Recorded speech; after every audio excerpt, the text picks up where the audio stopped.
Welcome to the Township Monroe Zoning Board Meeting of Adjustments. Call to order. Please stand and salute the flag. Pledge allegiance to the flag of the United States of America, the republic for which it stands, one nation, under God, indivisible, with liberty and justice for all. Announcement of the Sunshine Law. In accordance with the Open Public Meeting Act, it is hereby announced and shall be entered into the minutes of this meeting that adequate notice of this is provided by the following. Posted on the bulletin board of the office of the Township Clerk, posted on the bulletin boards within the municipal complex, printed in the Home News Tribune, Cranberry Press on December 27, 2024, posted on the Monroe Township website, and sent have requested personal notice. Madam Secretary, roll call, please. Ms. Carey? Present. Mr. Lupo? Mr. Masters? Here. Mr. Busman? Here. Ms. Caratori? Mr. Tanzi? Here. Mr. Jaffe? Here. Mr. Cole? Here. Mr. Jadis? Here. Present. Can we have a nomination for chairman? I'd like to make a nomination. I'd like to nominate Vincent Mafata for chairman. I'll second that. Are there any other nominations? Can I have a motion to close nominations? Motion to close. Second. Ms. Carey? Yes. Mr. Masters? Yes. Mr. Busman? Yes. Mr. Tanzi? Yes. Mr. Jaffe? Yes. Mr. Cole? Yes. Mr. Jadis? Yes. Chairman LaFata? Yes. Okay, thank you, everyone. Okay, board members, can I have a motion for a vice chair? Motion. Like to, We need to Not throw me. the name. No, No, we need not to me. throw the name out. not me. Oh, that was That was quick. As I did last time, I'd like to nominate Kelly Carey for the vice chairman. Okay, do I have a second? Second. Okay, are there any other nominations? Seeing there's none, I'd like to close the nominations. Can I have a motion to close the nominations? Motion. Second. All in favor? Aye. Roll call, sorry, roll call. It was all in favor, no, it was all in favor on closing. Ms. Carey? Yes, thank you. Mr. Masters? Yes. We'll get Mr. it. Busman? Yes. Mr. Tanzi? Yes. Mr. Jaffe? Yes. Mr. Jadis? Yes. Chairman LaFata? Yes. Welcome aboard. Okay, board members, can I have a motion for nomination for board attorney? Make a nomination for Peter Vignolio. Do I have a second? I'll second. Are there any other nominations? Close nominations. Do I have a second? Roll call? Ms. Carey? Yes. Mr. Masters? Yes. Mr. Busman? Yes. Mr. Tanzi? Yes. Mr. Jaffe? Yes. Mr. Cole? Yes. Mr. Jadis? Yes. Chairman LaFata? Yes. Thank you all very much. Can I have a nomination of engineer, board engineer? Yes, I nominate Mark Rasmowitz of Center State. Do I have a second? I'll second it. Are there any other nominations? Motion to Make- close nominations. Second, roll call, please. Ms. Carey? Masters? Yes. Mr. Busman? Yes. Mr. Tanzi? Yes. Mr. Jaffe? Yes. Mr. Cole? Yes. Mr. Jadis? Yes. Chairman LaFata? Yes. Thank you. Okay, board members, I need a nomination for board planner. I move Sammy Mika. Do I have a second? Are there any other nominations for board planner? Do I have a motion to close the nominations? Make a motion. Motion. Second. Roll call, please. Ms. Carey? Yes. Mr. Masters? Yes. Mr. Busman? Yes. Mr. Tanzi? Yes. Mr. Jaffe? Yes. Mr. Cole? Yes. Mr. Jadis? Yes. Chairman LaFata? Yes. Members, do we have a nomination for board secretary? I'd like to make a nomination. Laura, what is this? Zaluski? Is there a second? Second. Are there any other nominations? Motion to close nominations. Any second on the motion to Second. close? Madam Secretary, roll call, please. Ms. Carey? Yes. Mr. Masters? Yes. Mr. Tanzi? Yes. Mr. Jaffe? Yes. Mr. Cole? Yes. Mr. Jadis? Yes. Chairman LaFata? Yes. Thank you. Okay, board members, we have the rules and regulations in front of you. Do I have approval to put them on the record? Motion to approve the rules and regulations. Do I have a second? Second. All in favor? Ayes have it. Okay, board members, we have the dates posted before you as well for the year for our meetings. That's on the table. Do we have a motion to move forward? Motion to approve the Second. dates. All in favor? Aye. Aye. Thank you, board members.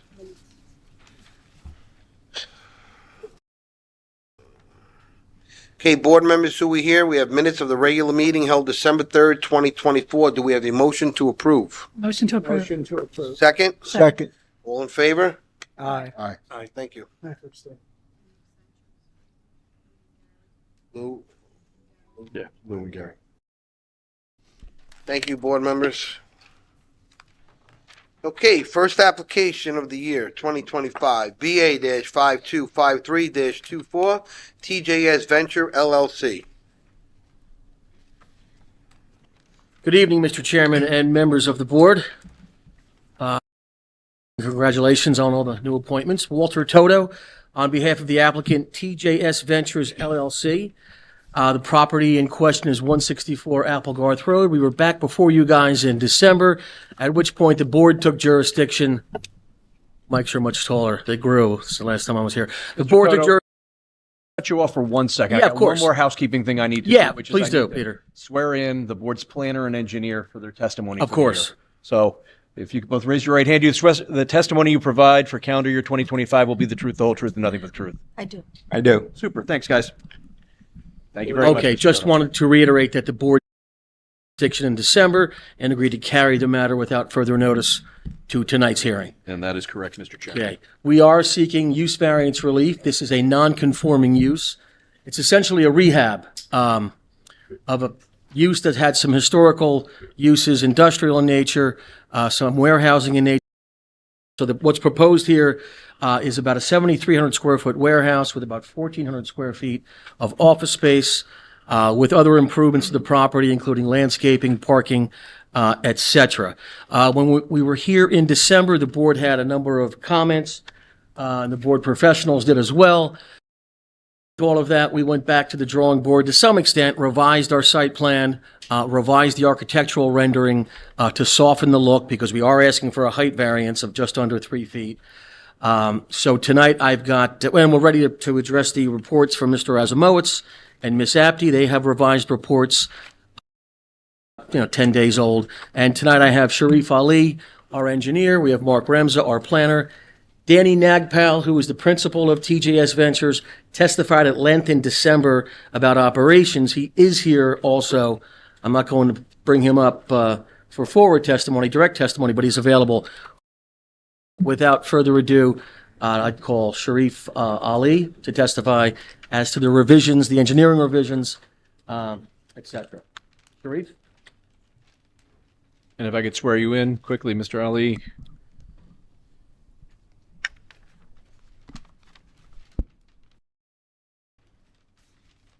You could raise your right hand. Do you swear the testimony you provide is the truth, the whole truth, and nothing but the truth? I do. Thank you. And Mr. Chairman, Mr. Ali is still qualified from December when he testified. We'll accept his credentials. Thank you. Sharif, if you would, the revisions since we were here on December 3rd, 2024. Yes, You're gonna have to use the mic, Mr. Ali. we revise our color exhibit map to show some of the revisions.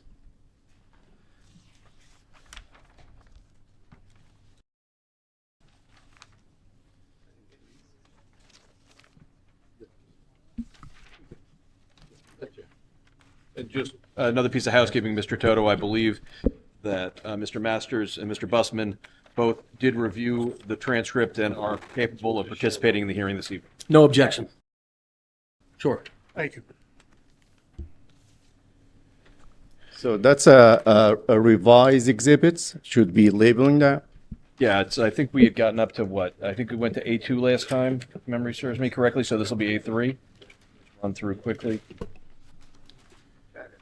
Yeah, Yep.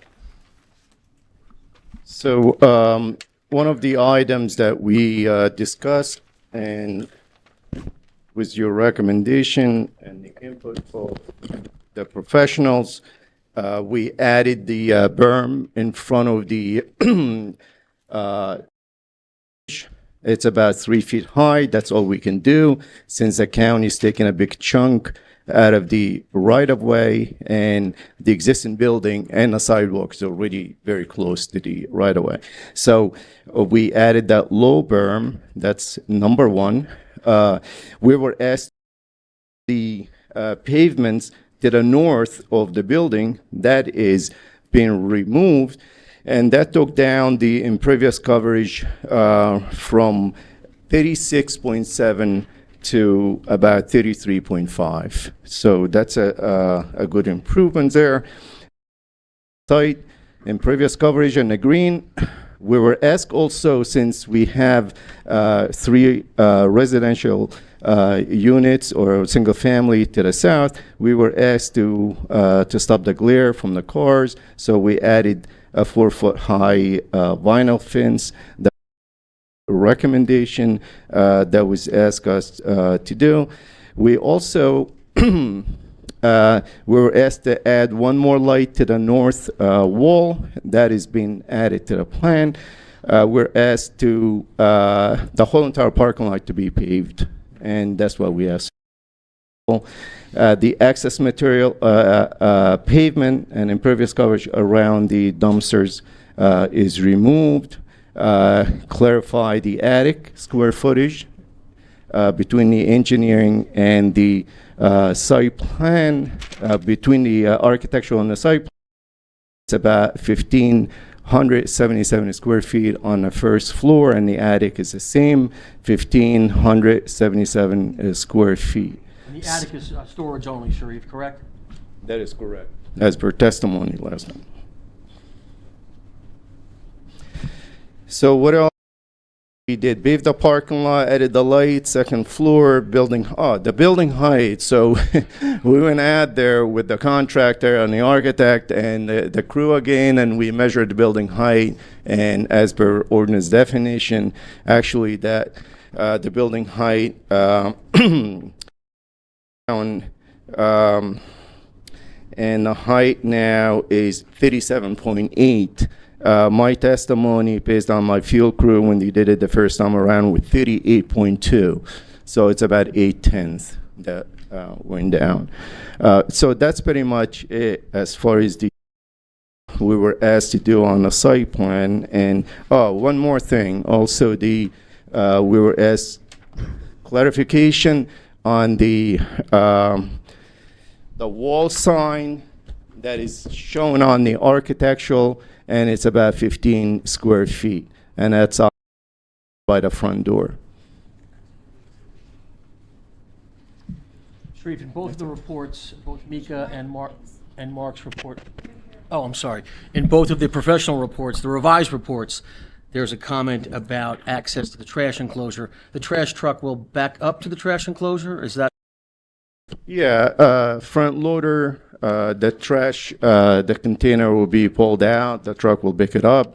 There is an area to turn around. That's the area, the stripe area. So, and that's been demonstrated by auto turn on the site plan. And Sharif, also, with regard to waiver, it calls out the need for a stormwater management plan. I know we're reducing the impervious coverage.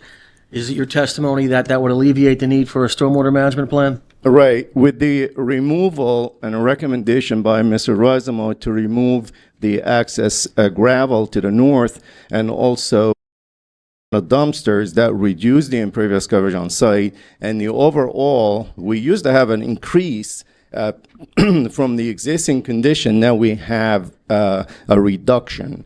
So with that said, we have about close to 1,000 square feet of reduction of impervious coverage, and that will reduce runoff as far as the site runoff for the 2 and the 10 and 100-year storm. And that's the reason we're asking for a waiver on And there's that. a waiver also, a waiver request for, from having to submit the environmental impact statement, correct? Yes, and I believe we put a testimony on that, that most of The grass area as well as the green will not be disturbed. As a matter of fact, we are improving the situation by removing some impervious coverage. So we're not getting into the wetlands area or the buffer or the the FHC zone. And sure, of the testimony from December and tonight, are we able to comply with both Ms. Apte's report and Mr. Razamowitz's report? Absolutely. Okay. Mr. Chairman, nothing further for Mr. Ali. Okay. You have any witnesses you're going to bring forward? Mr. Remza? Please Sure. do so. If you could grab that microphone, just so we can hear you, super duper. Do you swear that any testimony you provide is the truth, the whole truth, and nothing but the truth? I do. And if you could just state your name, spell your last name, and give us your address for the record, please. Yes. Mark A. Remsa, R-E-M-S-A, address 10 Dewberry Court, Mount Laurel, New Jersey. Super. We'll accept his credentials. Please continue. Thank you, Mr. Chairman. Mark, obviously you testified at length with regard to planning testimony in December. Yep. Can you talk about the changes that we've made to the building, to the facade, and add any planning testimony that you see fit as well? So this is a new, I think we need to- A4, Peter, that's A4? Yeah, we'll call that A4. Is that, This was I submitted. was just say this was submitted, wasn't it, Mr. It was, Jones? yes. Yeah, so we Yeah. don't need to mark it. Oh, if you it was- don't? No, Okay. fair enough. Yep. Yep, understood. Okay. But I appreciate it. So you're referring to the 4-page architectural plan set? Yes. Super. And I'm just going to touch briefly on it because at the last hearing, there was some discussion about the facade appearance. And actually, we got some actually very good guidance from Kelly in terms of bringing back the windows because the current building as it's constructed does not on the second floor where the attic is. And that lends itself more to that residential nature. And also because of the height variance that we have, we also felt, and I produced some sketches, but it was hard to visualize at the last meeting, so I'm glad the architect added them.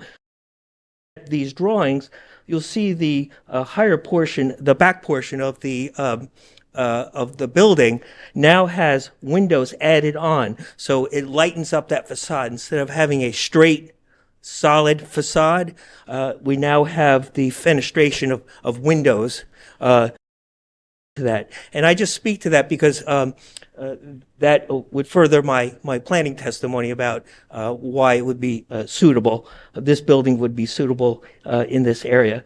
So the idea was to lighten the facade and add those windows back. So that's really the wanted to talk about. And as far as Ms. Apte's report, Mark, we can agree with all of the conditions there? Absolutely. Okay. Mr. Chairman, nothing further, and I have no further Okay, witnesses. we're going to start off with Mika. Thank you. Thank you, Mr. Chairman. Mr. Toto, thank you for bringing up, and I just want to make it, you're referring to our review letter, January 21st, 2025, it should be. Oh, yes, correct. Yep, got it. Sorry. And that's the memo you are referring to as to being It is- able yes, it to is comply indeed. with. All right. Correct. Quick notes. I know discussion was given. So just making sure the attic is only above the office area, right? In the revised architectural, the section doesn't show an attic. Mark, it is. But For That is warehouse. correct. Okay. In terms of I think one question that was raised is there is a standing sign. It's only the wall sign that's being proposed. correct. Okay. And you will be able to show us the HVAC equipment. The revised drawings still don't show that. Yes, Meek, I know it's all internal. It's within the office space. It's not external. There's but- nothing external? No. Oh. Won't it need it? That's it. have to be. It can be in the attic portion. If there is any if there's any external, it will be added to the plan. Okay. All right.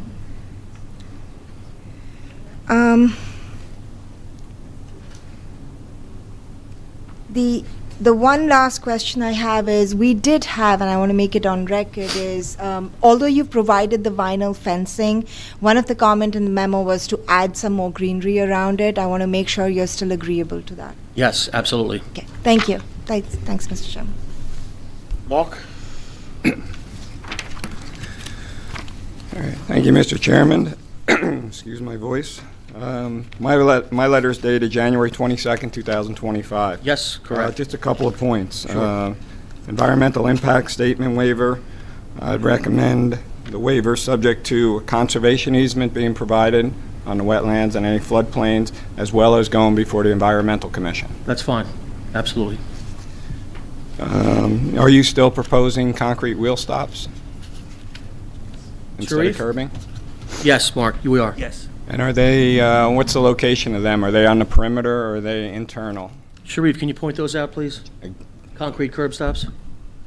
Yes, they're on the perimeter, the outside, basically. Okay. With regard to curbing the parking lot, you're looking for a waiver to curb the perimeter That is of the lot? correct. Okay. I don't take any exception to that. With regard to stormwater management, I want to be clear, it's not a waiver of the stormwater management. I don't recommend that.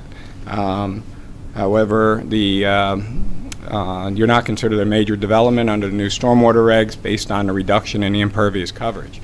But there is still some stormwater management I'd like to see addressed as far as the runoff from the parking lot, maybe a rain garden or something to that effect under the best management practices. Sure, we could do that. And just for the record, we also have Freehold Soil District certification as well as DNR Canal certification because they go together with the stormwater. But despite that, we can provide what Mark Yes, is asking. absolutely. Understood. Okay. But again, I wanted to be clear, it's not a waiver Understood. of the stormwater management plan. Mr. Chairman, they've agreed to the other comments in my review letter, so I have nothing else. Thank you. Any board members have any questions? Yes, please. Just to clear up a few things I brought up at the last meeting. The original, what I thought was the original footprint was the small building that was up front. It turned out, I guess, after you started digging, that you found that the foundation went back further. Is that how that worked? That's my understanding. Sharif? And I think our contractor had testified to that, but we want to get confirmation. Yeah, the footprint on the ground is still the same. Nothing got expanded. It's just the same footprint. So the foundation that you found that was there, this building is exactly the same footprint as that foundation was? That's my recollection from what the contractor said and what it shows on the survey itself. It's pretty much identical, right on top of each I other. thought he actually reduced it. I think that. As a matter of fact, I pointed that out. There was a pump out to the north that's been removed, yes. So it's actually a reduction. I guess the pump out was more like a utility room that was not necessary. Right. Okay, and regarding the height, I'm still curious about something. At what point did you realize that the height of the building was greater than what we allow? No, it's a fair question because, and again, I didn't want to belabor this point. Go ahead, you want to go? Well, the height was pointed out at the tech meeting. So the TRC meeting was pointed out to us on the architectural. It shows that exceed that 35 feet. So we confirmed that with the field crew. So the field crew went out there, and one of the methods that they use is a reflector and shoots the height pretty quick. The second time around, they went out there and actually did it with a leveled old-fashioned way. So it's more accuracy with that. I think that also being confirmed with the steel manufacturer and the elevation from that. So that's, but to answer your question, yes, that was discovered after the application was made to Monroe, deemed complete, I believe, and at the TRC meeting was pointed out by the professional, your professional. And it may have been the case where it was pointed out by either the building department or the zoning department, but I know something was amiss. Someone missed something, whether it was my architect, the zoning office, the building department, but it was a confluence of events. I'm not pointing fingers, but something went down that was not right, led to the construction, and led to that being flagged as a nonconformity, and led to us making the application. So I think it was actually before the TRC. But, and Mr. Nagpal is not someone who would cavalierly just thumb his nose at the township. I think it was an honest mistake, and I don't think it was only his mistake, but it's led us here asking for your approval. Okay. Well, you can understand my reason for asking. Of course, yes. I was a little concerned that with all you guys are pretty smart people. You had to know at some point that you were exceeding the limits. Yeah, and I think it happened even before I think it triggered the need for the application and come to this board for relief, as opposed to getting into some internal fight about what plans were approved or weren't approved or what have you. So, again, that led us here. Okay, thank you. Mr. Busman. So I wasn't here at last month's meeting, but I went through everything, and I see where the 3-foot incident is quite a thorn in people's back, but I understand the sequence into why it happened. However, was the construction actually begun before permits were issued, or were permits issued? It's the sequence of events that gets me confused. Sure. All right? Because, like you said, and in my mind, I don't think anybody would deliberately go ahead and make a building different than what was originally planned. Right. And where the problem lies may be immaterial, but going through a process, something broke down along the way, and that needs to be considered when approving or disapproving this application. So I want everyone to understand that fault may be placed, but it doesn't matter where the fault lies, it's happened. So therefore, if I could just understand the sequence as to what happened, like it gets approved, it goes to Department A, they approve it, then it goes to B, and B gives you a permit, and then B goes back to the contractor, and then they start construction, and then after it's constructed or partially constructed, then the problem shows up. Is that how it happened? That's exactly how it happened, because they didn't do construction prior to permitting, that's for sure. Then Yeah. fine. Thank you for that clarification. Of course. Any other questions from any board members?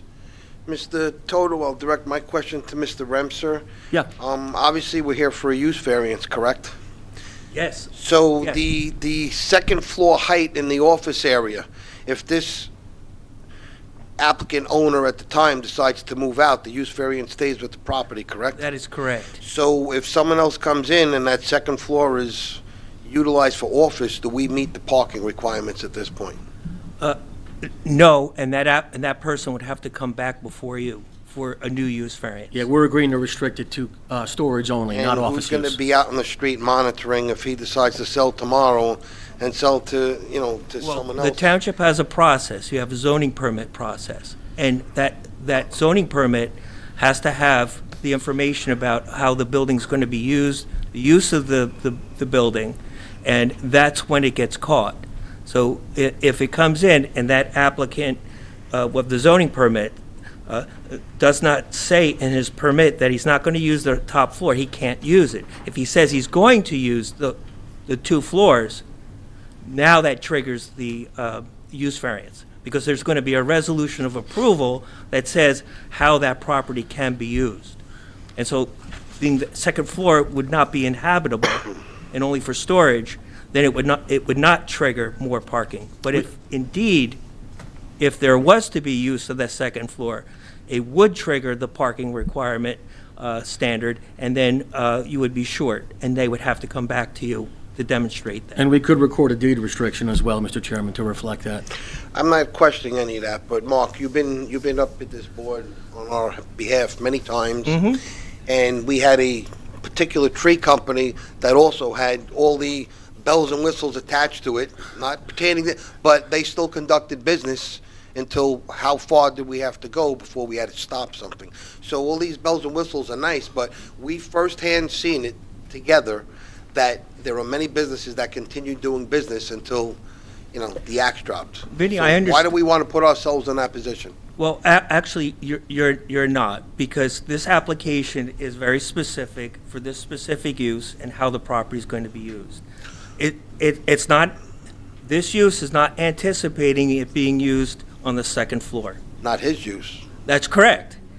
but the use belongs to the property. So future use, the answer could be yes. Absolutely. And if they're not coming back with a storage type use in the back and the type of use in the front, that too will trigger a use variance, because this is in a residential zone. It's been a light industrial building for as long as I can remember, for almost 50 years. And that's one of the reasons why they came before you, because there was a change in the type of use of that property. And now this is the use that's before you. So I understand the frustration, but if the zoning permit process works the way it's supposed to, then that would be triggered at that point. And that's why a zoning permit process is in place. Okay, so the next question, I guess I would ask Mark, if they raise the ceiling on the first floor, where that second floor that they're using for storage will now become inhabitable for future reference for an office area, so we don't need to figure out who's moving in down the road, is that a viable option? Or how does that work? What would constitute not an official second floor? Mr. Chairman, I think that's a question for the applicant, if they can do that. Well, what they can do, instead of raising the floor, The ceiling. the ceiling, you would lower the ceiling in the attic. You mean the roof No, ceiling? the interior ceiling would be lowered, so it goes below what the building code designates as inhabitable space. And you'd still be able to use it for storage at that Yeah, point? yeah, you would still be able to use, so you wouldn't raise the bottom of the floor, because there's a stairwell and that's all Well, it's already in designed. place, I So, got it. so you would hold the attic floor, and you would just take the ceiling and just So drop the it down. se- I think it's below 6.5 feet. Is the second floor just a suspended drop ceiling? Or is it a hard ceiling? No, I think you would have to construct a hard ceiling. Okay, Yeah, you would come in and frame it, okay. and So that would definitely Is that something your client would be willing to agree to? I believe so, yes, Mr. Chairman. Yes, Yes, yes, yes. that's a yes. Okay. Excuse Any other me, board Mr. members have any questions? Mr. Chairman, Yes, I think like the office doesn't show a staircase. It does, It does? it does. Or is it? It's in the front of the building. You'll see the staircase that goes up. It's not a pull-down stairs. There's actually set of... Sharif, if you're going to speak, please use the microphone. Yeah. Could you bring it up, Sharif, please? There, here it is.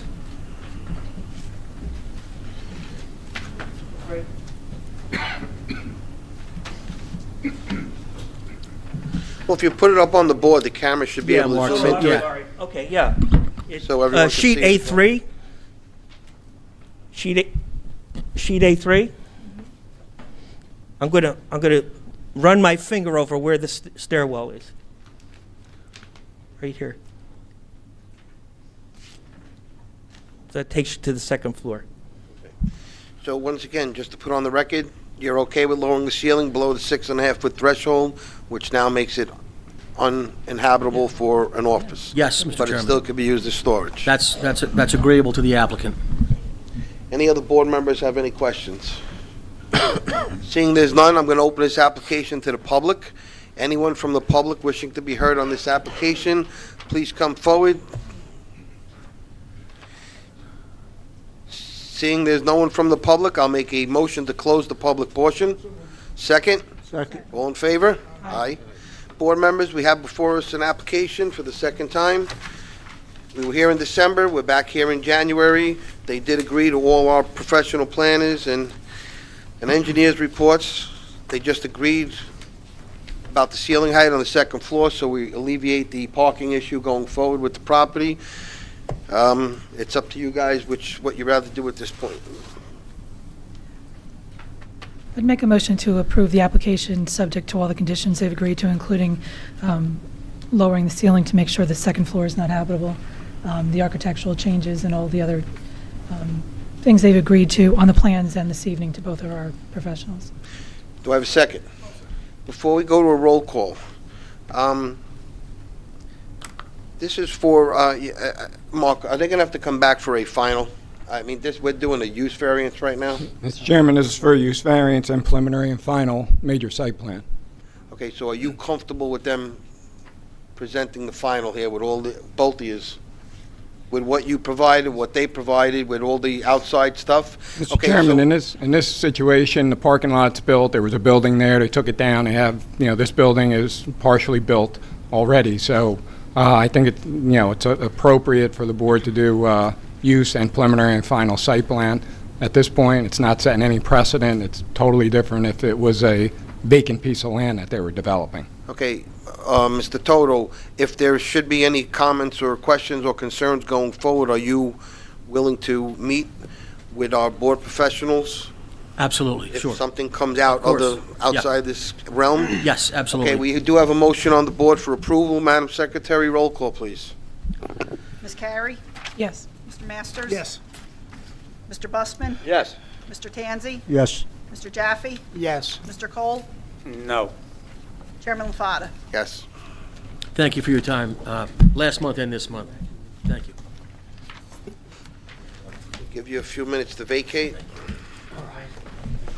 Actually, we're going to take 5 minutes. We're going to give the stenographer a chance to get set up and get ready.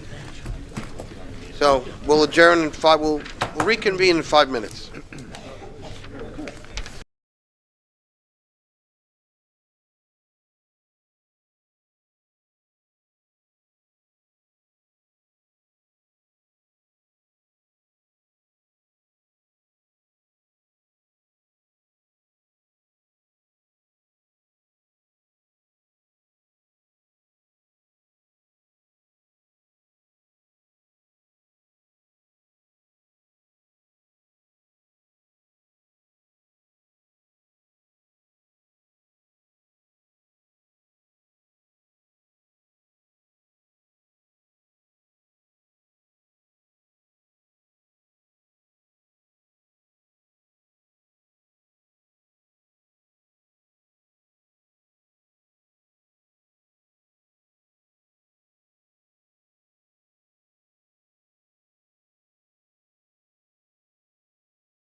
Good evening, everyone. We're back in session. The next applicant, BA-5252, BA-5251-24, 257 Applegarth LLC.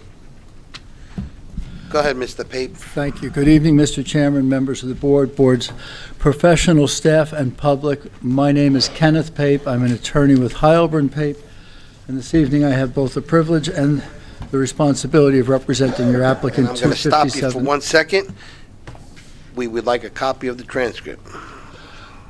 I want that on the record, please. Surely. Mr. Chair, there's You a may court continue. reporter here this evening. At my age, I don't remember things as much as I used to, so I'm now making certain there's a court reporter at every meeting, so I can have a transcript, but we will provide that transcript to the board at no cost or expense. And if you wish to, you can adopt it as your official transcript. Thank you. You're welcome.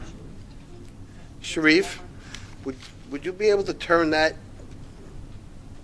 tripod a little bit to your left? Oh, towards this camera so we can pick it up a little bit better? Towards this one right here. Look at the, right here. It's a candid camera, smile.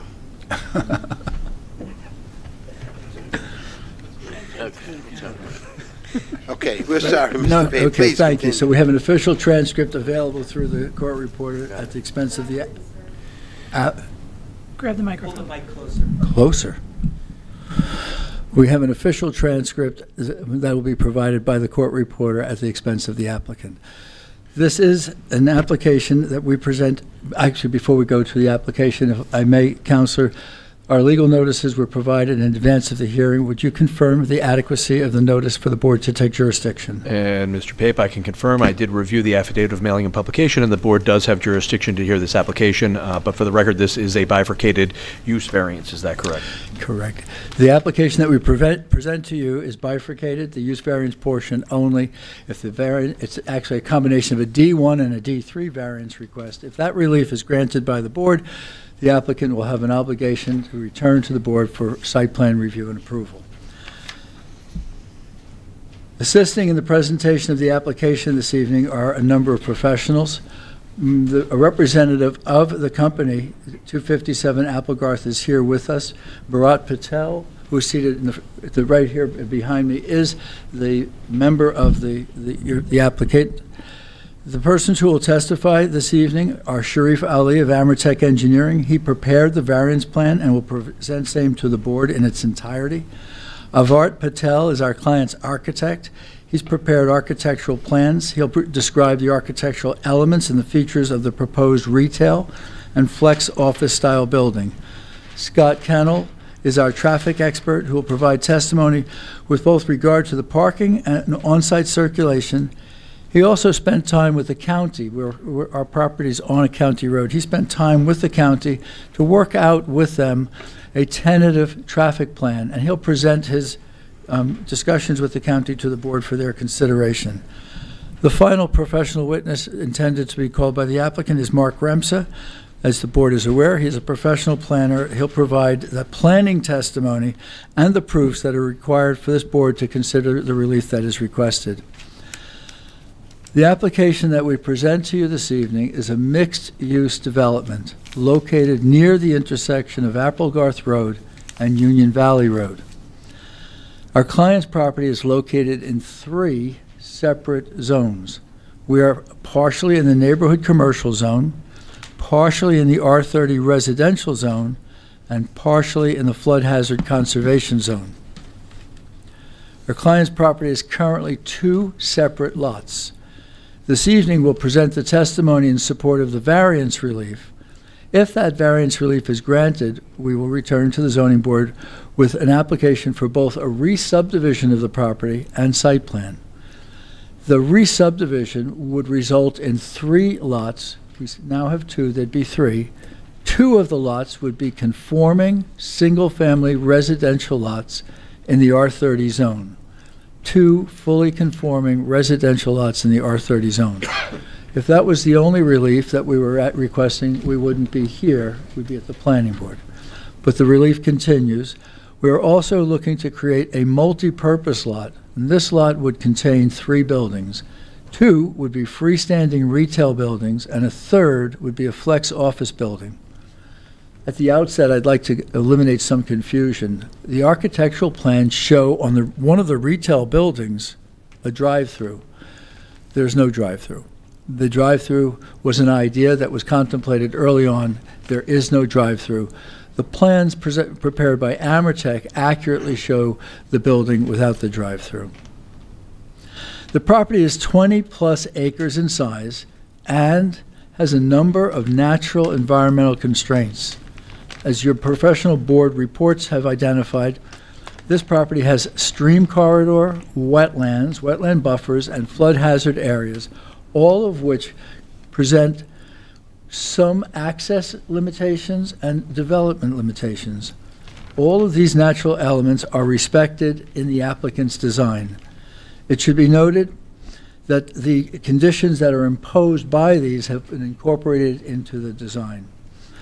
During Sharif Ali's testimony, he'll take a few moments to identify all of the environmental constraints, and he will confirm that they have been respected and are not compromised.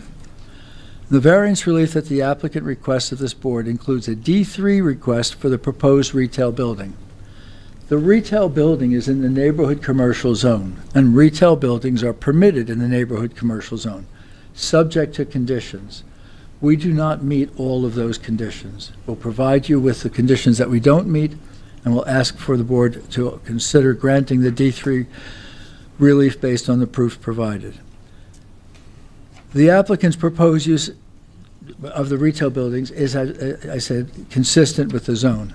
However, there's also a flex office building, and a flex office building located behind the retail buildings is not expressly permitted in the neighborhood commercial zone, and accordingly, D1 relief is required. With your permission, I'll introduce the first witness, call Mr. Sharif Ali, and Mr. Chair, I'll ask, since most of the witnesses are frequent flyers before this board, I'll ask if you and your counsel, if you want to hear their credentials or accept them based on prior testimony. Mr. Sharif's okay, Mark's okay. When we get to the architect, we'll need some information and. Mr. Kennel? Engineer, traffic, and we'll ask for the traffic. Very good, thank you. So, Mr. Ali, if you would stand to be sworn. Do you swear the testimony you're going to provide is the truth, the whole truth, and nothing but the truth? I do. If, for the record, you could just state your name, spell your last name, and give us your address. Sharif Ali, ALY 757, Ridgewood Avenue, North Brunswick, Amertech Engineering. And Mr. Ali, you've previously appeared and qualified as an expert in the area of professional engineering before this board. Since last you appeared and so qualified, have your credentials been detrimentally affected at all? Not at all. Super duper. Thank you. Mr. Ali, if you could introduce the application by first identifying the exhibits that you intend to rely upon for your presentation. Yes. I'll start with the aerial. That's a Google map. Was downloaded today. And we'll call this A1. And the applicant's professionals are sharing reduced versions of the plans that will be presented officially.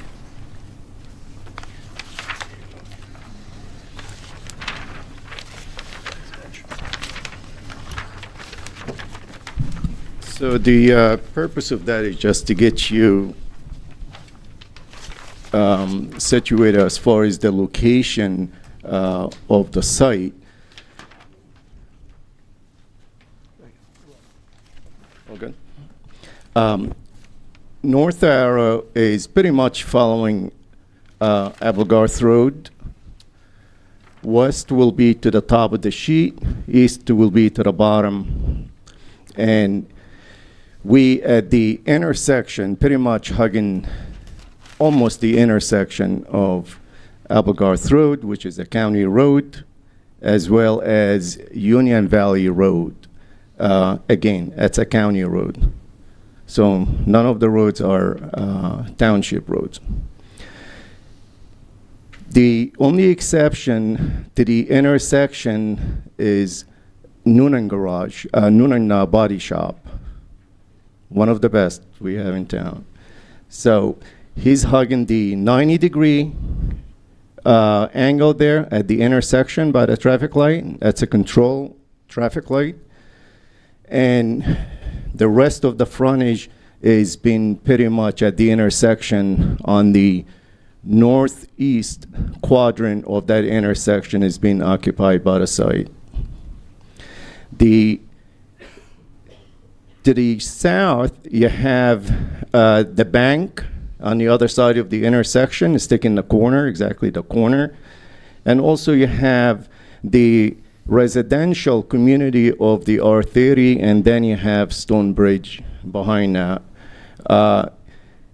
The quadrant on the other side of the intersection, you have also residential community that was built in beginning of 2000.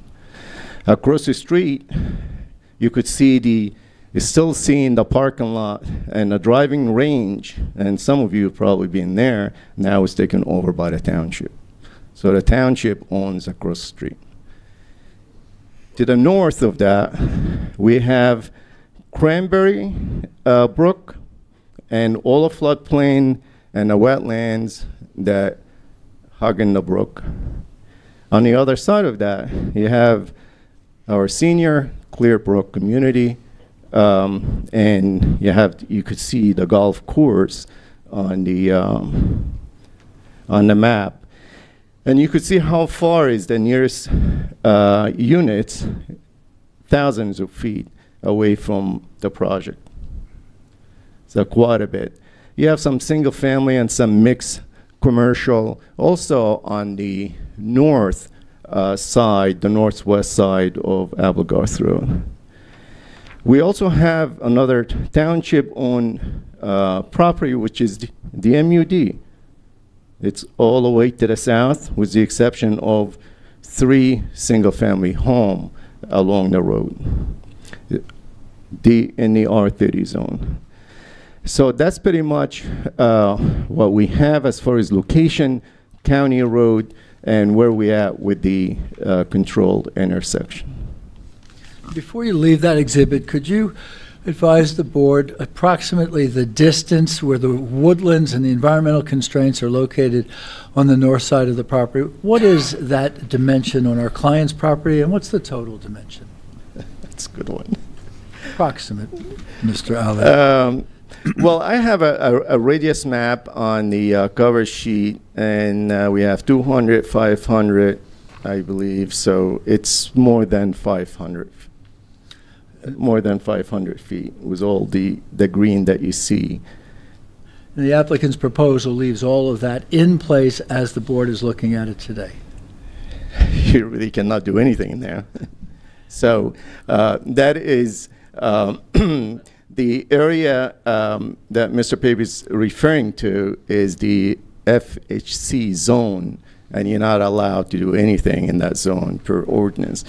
But you also have the Cranberry Brook, you have the wetlands, you have the floodplain, which is a flood hazard line, you have the DRCC buffers, all, and the wetlands buffer, they all prohibit any disturbance or buildings within that.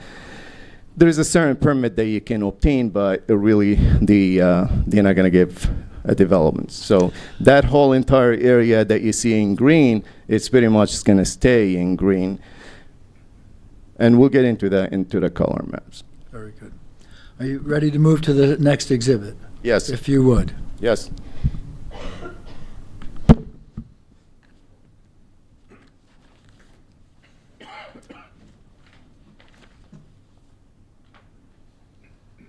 This will be A2, and what are we handing out, Mr. Ali? Yeah, A2. It's the A2, yes.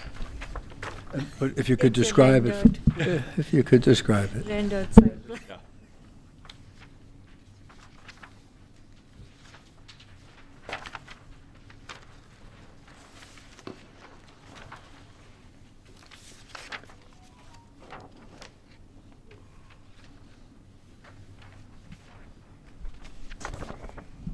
So A2 was prepared pretty much from Mr. Ramsell and his planning testimony, as well as traffic too. What you see on A2, the red line is the FHC zone. That's a zone that, The title block, please. it's just a zoning exhibits. Yes. Thank you. Yep. Please. So you see to the north is the red line pretty much shooting through the site from east to west, and that is the FC zone containing the Cranberry Brook and associated wetlands on both. But there is more wetlands and floodplain and on site. But that's what the FC zone. FC zone, as shown on the ordinance, pretty much follows the FEMA map. That's how it was established in the ordinance. Now FEMA, you have flood hazard, they added 3 feet on top of FEMA as of July of last year. That's why we have more flood hazard on site. What you also see is that the dark green area, which is within the NC zone, this is a line for the NC zone. So you have the blue, and then it crosses over. With the green shading, that's the NC zone, with quite a bit of frontage on Applegarth Road. So that's the zone where we have pretty much the retail sitting in that area. That NPC zone on site is about 5.33. So it's already exceeding the condition, one of the condition in the NC zone. That's how it was designated by the master plan, and what you see is what you get here. Rectangular shape, close to about 200 to 250 feet deep, and that's the NC zone. The rest of the property, what you see here, not colored, is lot 16, which is the R30 zone. So the purpose of the map is just to show you the relationship of the 3 zones on this piece of property, but also to show that within the residential zone, the R30 zone, there is a tributary that takes off from Cranberry Brook and pretty much takes about more than 100 acres of runoff that comes from Stonebridge, Applegarth Road, the bank, Noonan Body Shop, and the R30 in that area, and bring it into this area. So the reason for that is that because if it's 100 acres, this line, that tributary has to be studied, and a flood hazard line has to be put on, and a buffer for riparian, buffer for DRCC, and that's the reason pretty much that whole entire area in the NC zone, close to about 10 acres, you just cannot use it. It will be environmentally sensitive area, be protected. The lot that we have in the NC zone is lot 18, and as I mentioned, it's about 5.33 acres. Lot 16 is about 14.7 acres, and you heard Mr. Pape talking about the total tract is about 20 acres. So that is what we have. Also, the reason for this map is to show that the add-on or the transfer of land, which is about 2.4 acre from the R30 zone, that you cannot get to it from Union Valley Road because of all the environmental constraint area in between. It's just trapped upland area. And that's the add-on or the transfer to the NC zone. So we have 5.33 of an acre, which is lot 18, and we adding upland area of 2.4. The total area of upland in the NC zone, and if you remove the green, which is the environment constraint area, somewhere around 6 acres. So just exceed that 5 acres by 1 acre. But you could see the reason why we adding this on, and this map here shows that.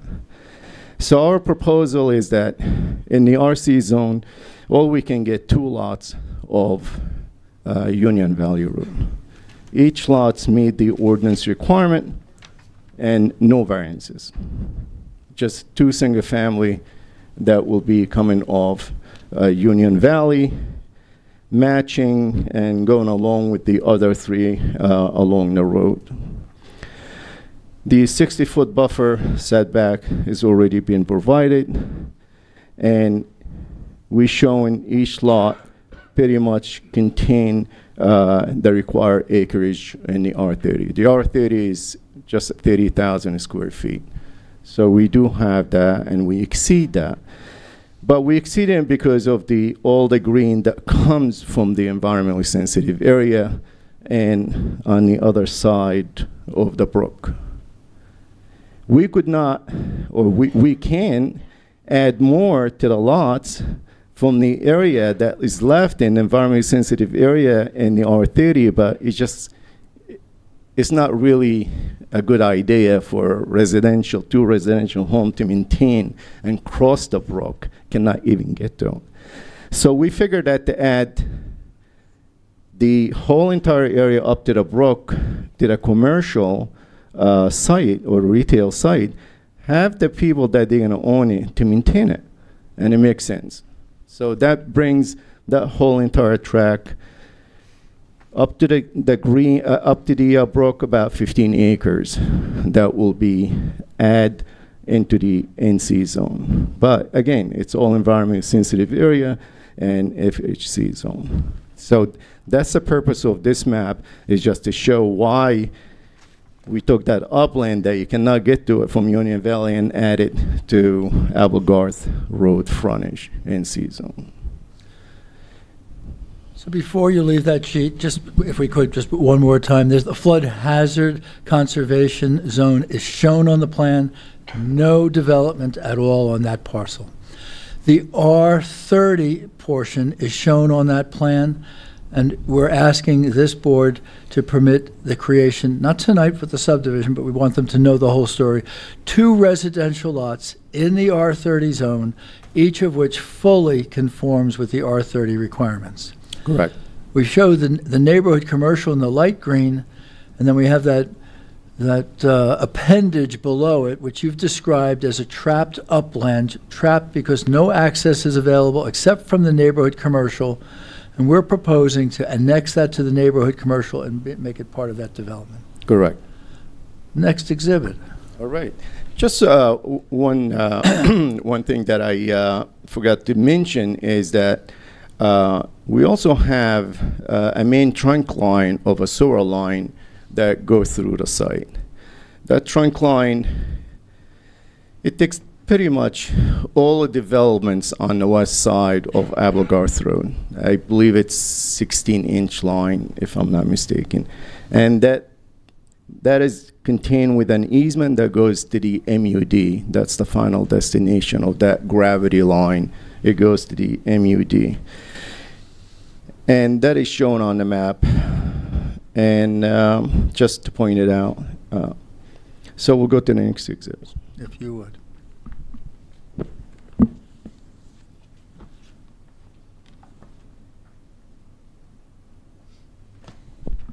So the next exhibit is the 2 sheets for the landscaping put together and make it look pretty. And the title on that is a rendering exhibits. This will be A3. And it's a compilation of 2 sheets that have been made into a single and then rendered by your office.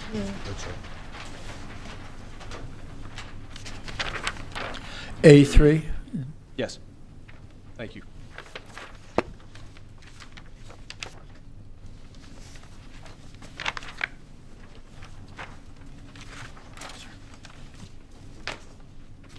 So A3 and the coloring on A3, it will give you a much better understanding of all the environmentally sensitive area.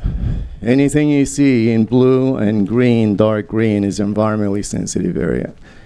That's about 12 acres out of that 20 acres. So now you could see the NC zone, what we're proposing in there. You see the 2 single-family home And by the way, we also have a conservation easement that goes along the common property line with a future home on this side and the adjacent home to the east. 12 acres, environmentally sensitive area, NC zone with frontage on Applegarth Road. And you hear Mr. Pape saying that we do have 3 freestanding buildings, 2 retails, each one 14,000 square feet each. 14,000, you said? Yes. As it shows on the site plan or the use variance plan and the architectural, each building could go up to about 9 tenants. So we have a total of 18, 9 each. Typical retail that you see along Applegarth Road. The third building will be totally located in the R30 zone and the area that we transfer into the NC zone. That is a flex. It could be flex, commercial, a light industrial building. Very, very light. It's closer to what you recently approved on Mounts Mill Road, where you have the overhead doors and contractor using the units. It's about 5 units, but one of them has 2 loading docks. And the 2 loading docks meet the requirement for that building as far as what needs as a loading area. The retail, the back of the retail is a typical design of a retail. If you go to back any one of the retail that we have through the town, you will see the back area is a loading and unloading striped area about 12 feet wide. And you'll see behind it, it's one-way circulations to allow for better maneuvering and safety of motorists within this area. We do have 2 driveways of Applegarth Road. And the 2 driveway being blessed by Middlesex County, we had a meeting with them, and I believe our township engineer was one of the attendants at the meeting. I'm not sure if Kevin did attend the meeting or not, but usually the county will invite the town, and I believe Mr. Rosamo was part of the meeting. And the agreement on that is that we have a full movements on the southern driveway, and for now, until we do our site plan, we have right in and right out of the northern driveway. That what came out of the meeting, but again, will be subject to a site plan and further reviews. And our traffic engineer will talk more about that. The striping that you see is the true striping out there on the road. The traffic light at the intersection. Movements on site, it's all 2 ways with the exception behind the retail. There is no drive-through. The architectural has a drive-through. There is no drive-through. Want to be confused. Between the 3 buildings were required about, per ordinance, our ordinance is very tough. It's 1 space per 150 square feet for the retail. Most of the towns, most of the ordinance out there, 1 per 200. But even with that, we meet all the requirement, the spaces that is needed. Is needed 216 for the 3 buildings, and we do have, let me take that back. What we need 226 spaces, and we do have, with the credit for the AV spaces that we will be providing, 10 AV spaces to meet the state requirement, we'll have 229. So we do have, each one of the space that we have here, the standard, national standard, and our traffic consulting will elaborate more on that. That's what you see out there in most of the towns. and nationally recognized 9 by 18 space. We also we fulfilled the requirement for the ADA with the retail as well as the flex building. On the map in the NC and the commercial, we're showing the dumpsters area. Again, this is not a site plan. This is a use variance. We can move them around at the time of the site plan if it's needed. We try to show what would be the landscaping around the site. This is not totally finalized as far as the landscaping and the trees and what you see. That will be going through a site plan. I'm pretty sure our planner will do a good job on that, and as far as the selection and the size and all this good stuff. So, but we're trying to just demonstrate that we can provide landscaping. We also have 1, 2, 3 stormwater management that we strongly believe that will meet the requirement as of last year, July of last year, as far as the increase of rainfall intensities. But in addition to that, we also tested the ground, make sure that the water table is not shallow, and that's been achieved. So that's what we have in the area of the commercial. Sewer, water, sewer line, as I indicated, going through the site. There's a sewer line on Union Valley. There's a water line on Applegarth Road. There's a water line on Union Valley. They were all constructed beginning of 2000 with the development of the area to the west of Applegarth Road. So utilities out there, gas out there, electric is out there. We met with the county, the frontage improvements, additional pavement, additional taking, sidewalk, they will all be part of the site plan. In the residential area, you'll see that we're showing the light green, that is the area, as well as the driveways and the boxes for the homes. That will 2 residential homes, and each one will far exceed the area requirement, and also there is no variances required at all. So that's what we have on this one. If I might, Mr. Ali, although this is a use variance plan, and the plan that you're presenting to the board is in fact a variance plan and not a site plan, during your testimony you've indicated some investigations that you've done so that you're comfortable advising the board that as a professional engineer that this plan is achievable. If you would, you indicated that there's 3 stormwater facilities and soil investigations were done. By doing those soil investigations, did you gather sufficient information and knowledge that you're comfortable that what you're showing as the areas for stormwater management are realistic, and that the plan that we're presenting to the board this evening, although not fully engineered, is realistic? Absolutely. Soil testing now, we as a design engineer, we have to do a lot of interpretation first. We have to do a flood hazard verification first, and then we have to do soil testing. We have to make sure that will work. It's just a requirement coming down from the state on us. It's just too much, but we try to keep up, and that's what we have done so far. So that you got my next question. The LOI is in place. The wetland letter of interpretation issued by the DEP is in place. Yes. And that's shown on your plan. And we also have the documents. And the flood hazard determination by the DEP, have you undertaken that? Determination verification, yes. And that's shown on your plan? It shows on the plan. As far as DRCC, the buffer requirement, shown on your plan. Confirmed was the DRCC, the RCC, yeah. That is also on the plan. And my last one is just work that you and the team did.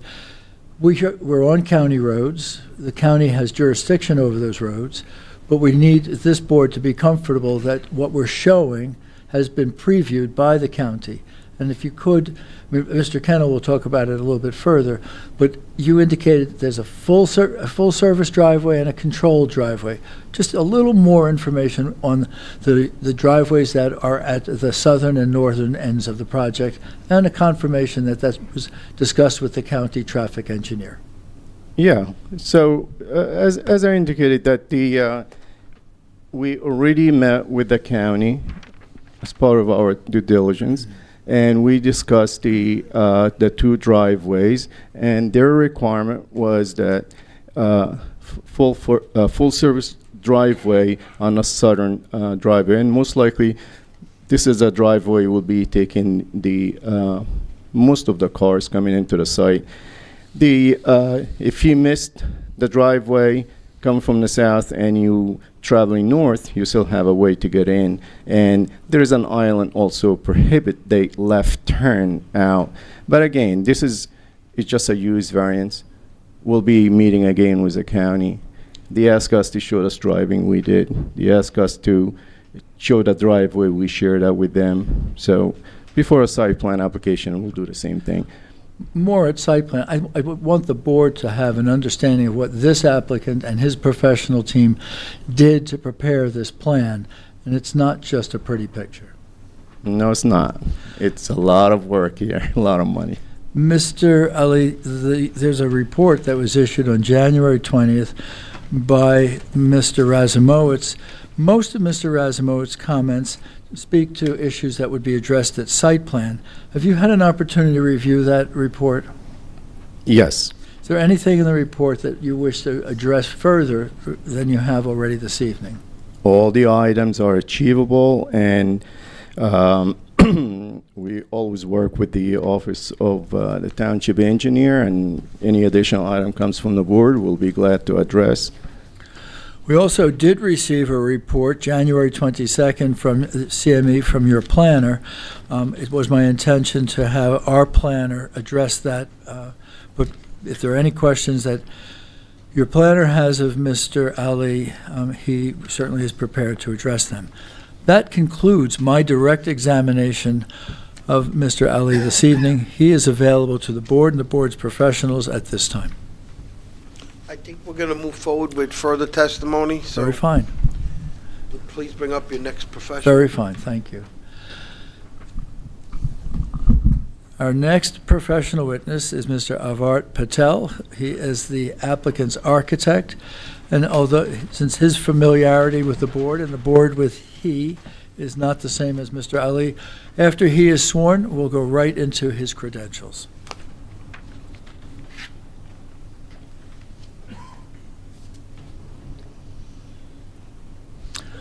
You could just grab that microphone, bring it right up, and if you could raise your right hand for me, do you swear the testimony you're going to provide is the truth, the whole truth, and nothing but the truth? Yes, I do. If you could state your name, spell your last name, and give us your address, please, for the record. Sure. Avart Patel, A-A-V-A-R-T, last name Patel, P-A-T-E-L, 2 Brandywine Court, Randolph, New Jersey. Mr. Patel, please share with the board and the public your professional and educational background. Sure. Okay, thank you. I have a bachelor's and master's degree from University of Buffalo. I've been practicing as an architect in the state of New Jersey since 2017. And I'm licensed in New Jersey as well as 14 other states. And I've testified in a lot of jurisdictions in northern New Jersey, Cherry Hill, Robbinsville, Edison. Okay, Mr. Pape will accept his credentials as a professional. Thank you. Mr. Avart Patel will testify as an architect, and thank you for recognizing his expertise. I'm going to ask if you could introduce the exhibits upon which you'll rely, and starting with the retail buildings, take us through the architectural elements and features of both. And you're more than welcome to stand alongside your exhibits if Let me that's do that. more I think that would comfortable. be a little... Just, if you Mr. have Pape, for the handouts. record, are these, when you say exhibits, are these exhibits or are these items which were previously submitted to the board as part of your application? Were the plans that are rendered that you're about to rely upon submitted in rendered state to the board? That is correct. So the exhibits were submitted. The only change we made was to building number 2, where there was a previously drive-through was shown, and I'll mark those exhibits, which were Mark revised. that as Exhibit 4 once we get to it. Exactly. Very fine. So introduce us to exhibits, read the title block that is on each one. We'll mark it and then ask that you present the information that is shown. Sure. So the three building design sets were submitted separately. Right now, we're looking at retail building number 1, and there are 3 drawings as part of that set. We are currently looking at Exhibit A1. Which is going to be A4. A1 is what's shown, your number. Well, I think he had indicated that proposed building 1 had already been submitted. Was building 1 the one that had the drive-through associated with it? No, building number 2. Building 2. So I think building A1 is a set that we already have. Very We don't fine. need to worry about that one. Thank you. You got it. Title block, just read the title block if you would. Sure. It says as proposed building number 1, retail. The 2 retail buildings are basically mirror copy of each other. I'm just going to walk you through the exterior, and then we'll talk about where the 2 building comes together. There's a little bit of a plaza, but overall, the building has building could potentially accommodate 9 different tenants. It's been proposed as about 40,000 square feet footprint, and there's a demised layout on the second page which shows the building floor plan, and it could be divided in 9 different spaces. Overall, the building is designed with 4 or 5 different materials. Main material being the EIFS, a smooth limestone or extra smooth finished EIFS, highlighted by wood look siding and metal banding along the various entrances to the retail spaces, some masonry stonework just to kind of accentuate different volumes of spaces, and overall the building doesn't look like just one plain space. There are every space which will have their own identity. We are continuing this similar treatment on the side of the building, which is visible at the entry point throughout the parking and both entry and egress points. Overall, the building height is about 22 feet, roof being at 20 feet, and about 2 foot of parapet. All the equipment would be located towards the middle of that volume, towards the backside, so it's not visible from the parking and the street.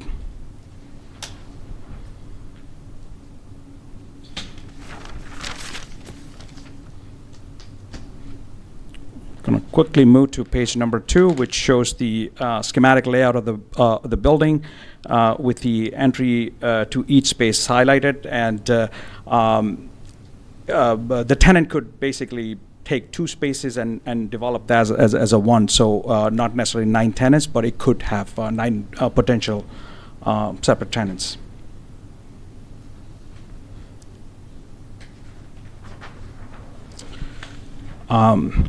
This is page number A3, which shows the building elevations.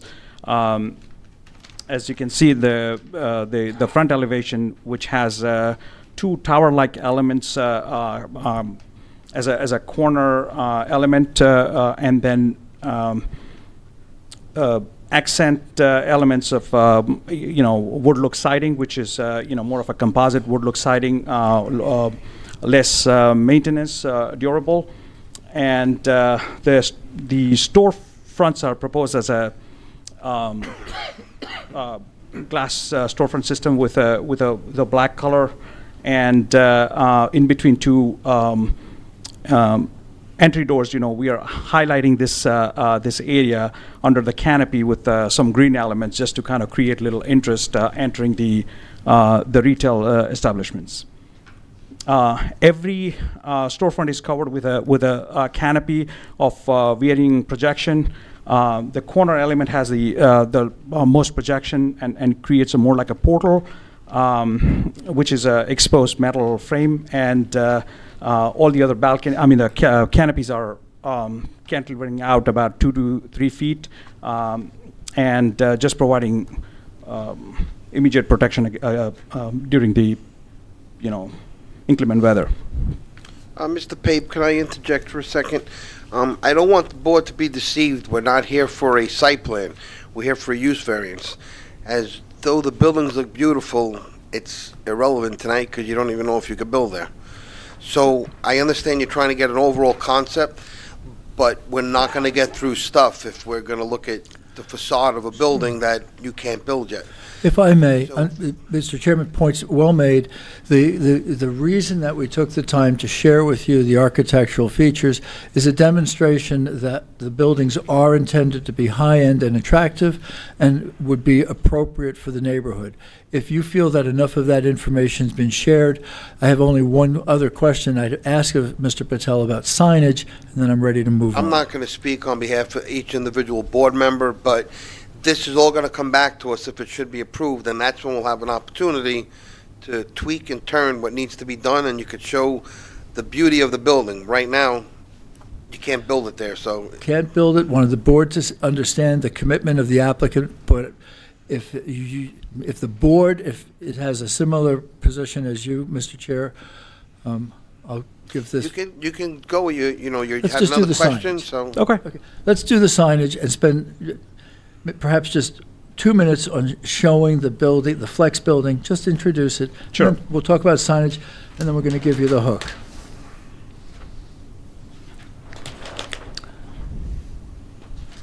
So just for the record, we're moving to building 3, correct? We're going to building. That is correct. Yes.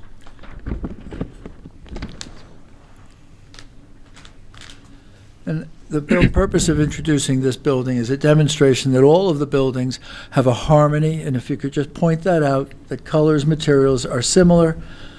Sure. And height. We're looking at sheet A1 as part of the proposed building number 3.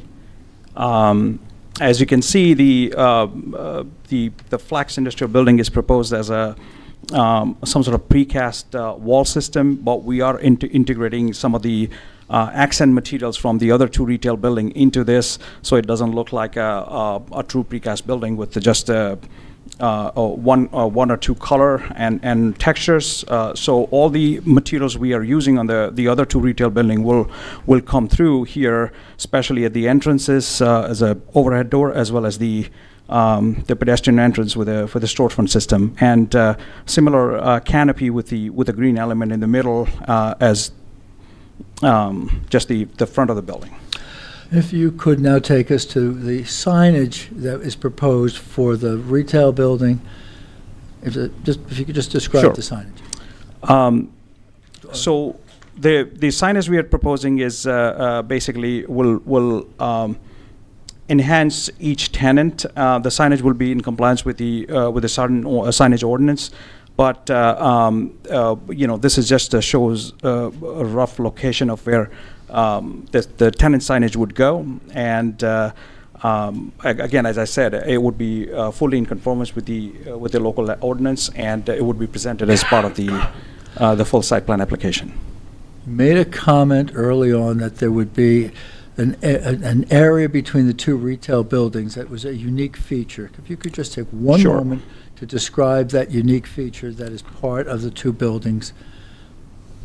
Sure. So as you can see, this tower element, which is basically the other building is mirroring on that side, and then there is about 15 to 18 foot space in between 2 buildings, which which could become outdoor seating area if let's say the end caps are restaurant or food service type establishment, then that could be developed as an outdoor seating and some activity space related to the 2 retail buildings. I thank you, Mr. Chair. I thank you for the opportunity to present Mr. Patel's building design.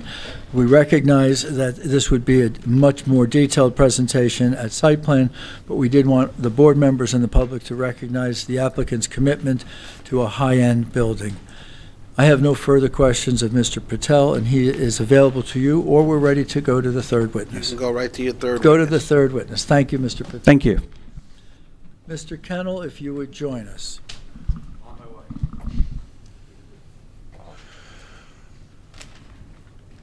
So you can just grab that microphone, because if they can't hear you, they'll yell at me.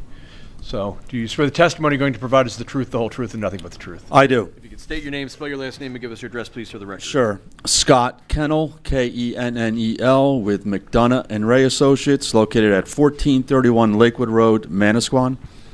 Mr. Chair, Mr. Kennel has testified We'll before. accept his credentials. He's been here before. Thank you so much. Thank you. And just for the record, Mr. Kennel, your credentials have not been detrimentally affected since last you appeared and qualified as an expert in the area of traffic. That's correct. Thank you. Mr. Kennel, I'm going to ask if you could, in a narrative fashion, indicate the nature of the investigations that your firm conducted. And then if you would go on site, if you could describe the adequacy and safety of the circulation as it is shown on the variance plan. If you could discuss with the board the adequacy of the parking and its location. And I think the most important thing that you could share with us is the discussions that you've had with the county and the plan elements that are shown that reflect those discussions. All right. Well, I'll start off by my office prepared a traffic impact study dated February 21, 2024 that was submitted as part of the application. It summarizes the tasks that were undertaken. The first task is an inventory of existing traffic conditions adjacent to the site relative to Applegarth Road, Union Valley Road, as well as the adjacent intersection. My office conducted manual turning movement traffic counts on Tuesday, October 17, 2023, from 8 to 10 a.m. and 4 to 6 p.m. And then on a Saturday, because we have the retail type use, counts were conducted on October 14, 2023, from 11 a.m. to 1 p.m. And as far as I'll provide a quick summary as the existing traffic conditions along the site frontage in Applegarth Road. During the AM peak hour, we had approximately 1,000 vehicles two-way along the site frontage with the predominant movement northbound. Again, commuter-oriented traffic patterns. During the PM peak hour, which was from 5 to 6 p.m., we had approximately 1,200 vehicles two-way along the site frontage. And then on Saturday, the peak hours from 11 a.m. to 12 p.m. with significantly lower volumes, approximately 740 vehicles, evenly distributed northbound and southbound. The next step was to determine how much traffic would be generated by the proposed development, and under consideration is 2 retail buildings totaling 28,000 square feet, and then an industrial building with slightly less than 21,000 square feet.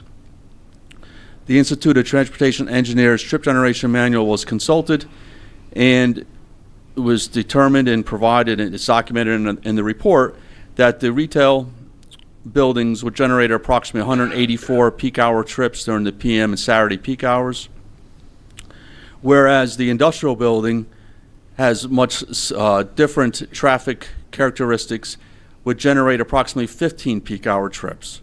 So it's a much less intensive use and generally has traffic conditions that are not coincidental with the peak retail. So from that perspective, it's a good mix, with the industrial building being that third building or the eastern building, and then the retail uses along the site frontage. Once we have the traffic projections necessary to determine how traffic will be assigned to the area roadway network, we took into consideration the area roadway network, the existing traffic patterns, and basically with our analysis, we assigned approximately 50% of the traffic to and from the north, 30% to and from the south of the Union Valley Road intersection, and then 10% to the east and 10% to the west. We then looked at a future build year and then included traffic growth based on data published by the New Jersey Department of Transportation. Once we expanded the existing traffic volumes to the design year, the site traffic was then surcharged. And let me also state that based on the traffic projections, we also took into consideration during the PM and Saturday peak hours a pass-by component. There's always known, and there's data indicating that 25 to 30% of traffic associated with retail is drawn from the existing traffic flow. It's not new traffic to the area. So that was taken into consideration in our analysis.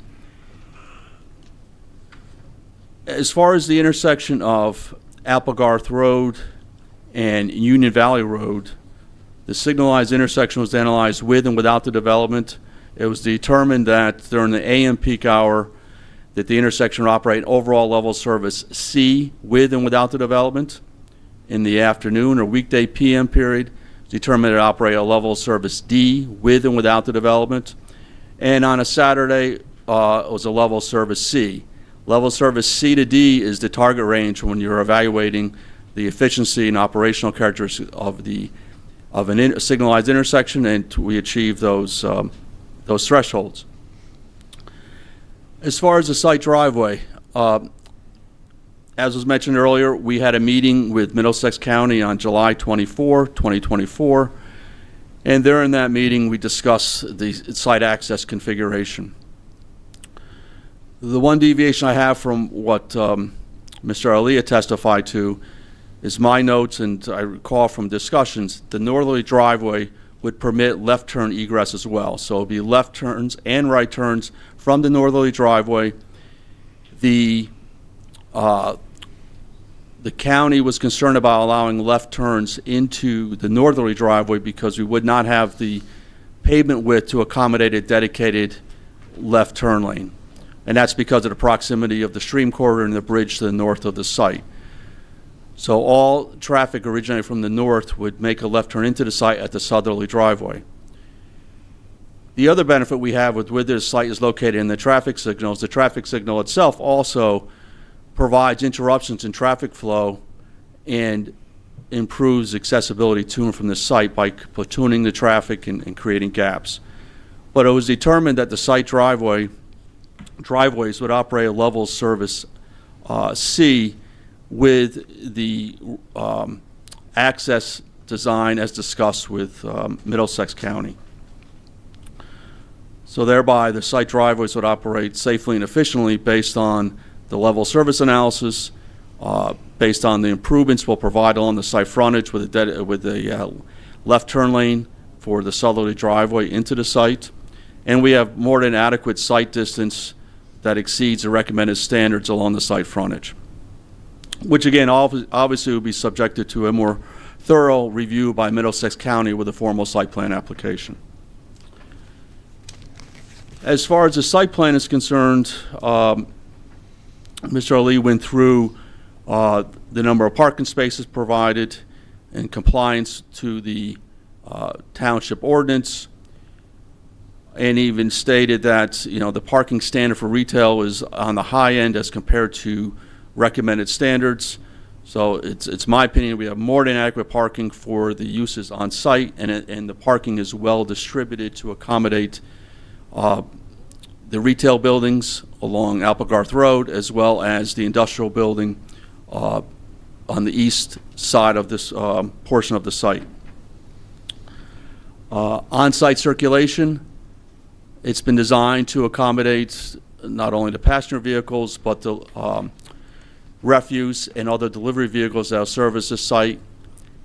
It's also been designed to accommodate tractor trailers, which in my opinion will be a limited basis given the size of the retail and the size of the industrial building, but it has been designed to accommodate tractor trailers as it's configured before you. So from that perspective, it's my opinion that the site has been laid out and designed to safely and efficiently accommodate on-site circulations for both passenger vehicles and large wheelbase vehicles. Basically, in summary, the site's been designed well. The site access, in my opinion, can operate safely and efficiently, and there is more than adequate capacity to accommodate traffic entering and exiting the site, as well as at the adjacent intersection where the levels of service are the same with and without this site in the design year analysis. I have a couple of quick questions.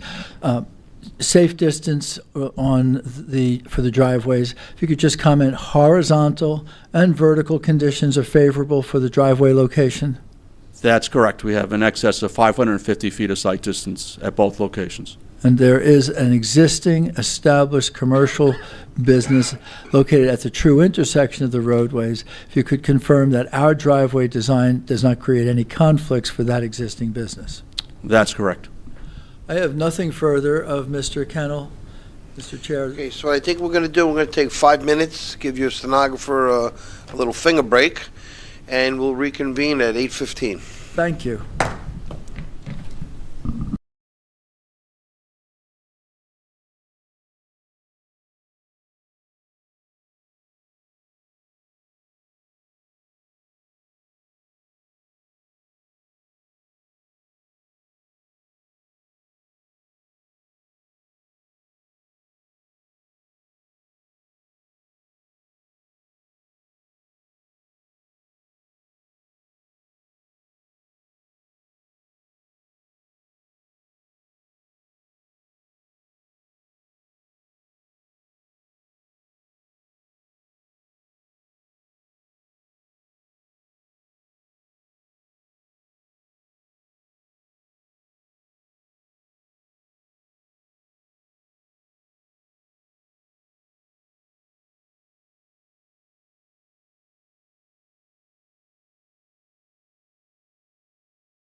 fingers, you ready to roll? Limbered fingers and hand warmers. Hand warmers. Mr. Chairman, members of the board, the fourth professional witness, the fourth and the final professional witness in support of the relief that we request this evening is Mr. Mark Remsa, a professional planner. If we could have him sworn, and I'll ask if you'll accept his credentials before he begins his testimony. You swear the testimony you're going to provide is the truth, whole truth, and nothing but the truth. I do. State your name, spell your last name, and give us your address for the record, please. Mark A. Remsa, R-E-M-S-A, 10 Dewberry Court, Mount Laurel, New Jersey. Mr. Chair. Since you last testified, have your credentials been removed? We accept his credentials. They haven't changed. Not changed in the last half hour? Something like We that. accept your credentials. Thank you. Mr. Chair, I think it's important to note that we've had the guidance of Mr. Remsa throughout the design stage. Everything that you've seen this evening, Mr. Remsa has participated in the professional meetings. I'm going to ask if you could, in a narrative fashion, and Mr. Remsa heard all of the fact witnesses who preceded him this evening. I'm going to ask if you could, in a narrative fashion, take us through the obligations of the applicant, the proofs that are required, and then take us through those proofs. Yes, so there are two types of use variances before you tonight. One is called a D3 variance, which is the conditional use variance. That deals with the fact that neighborhood commercial shopping center is a permitted use contemplated in the zone, but it has specific requirements, and we don't meet 3 of those. So that throws us into the D3 use variance. And then the other one deals with the flex, we'll call it flex light industrial office type building in the back, which is in that, I think it was described as that landlocked spot of the R30 zone. R30 zone does not permit that kind of use. So that's a D1 variance. So what I'm going to do is I'm going to tackle the D3 first, because that has a different set of proofs, and those proofs are based on the Coventry case. I am going to be a little bit redundant, bringing back a couple of the exhibits that were discussed earlier. So I'm going to go over here. Hopefully I can find the Sharif's. I'm looking for that zoning map. For Exhibit A2. Yes, thank you. You got it. And A2 demonstrates the uniqueness of the property. And it's unique because, why? There are 3 different zoning districts laid over on this parcel of land. NC, which is a strip along Applegarth. You have the FC zone, FHC zone, which deals with the flood hazard area. And then you have the R30, which is below the blue line and extending to the east. And so you can see, and I'm tracing this dashed blue line, which really limits the access from the rest of the R30 zone, principally due to the tributary to Cranberry Brook, isolating it from the rest of the eastern part, where we would have the 2 compliant single-family homes in the R30 zone. So really, the focus here is on this very oddly shaped area of the property.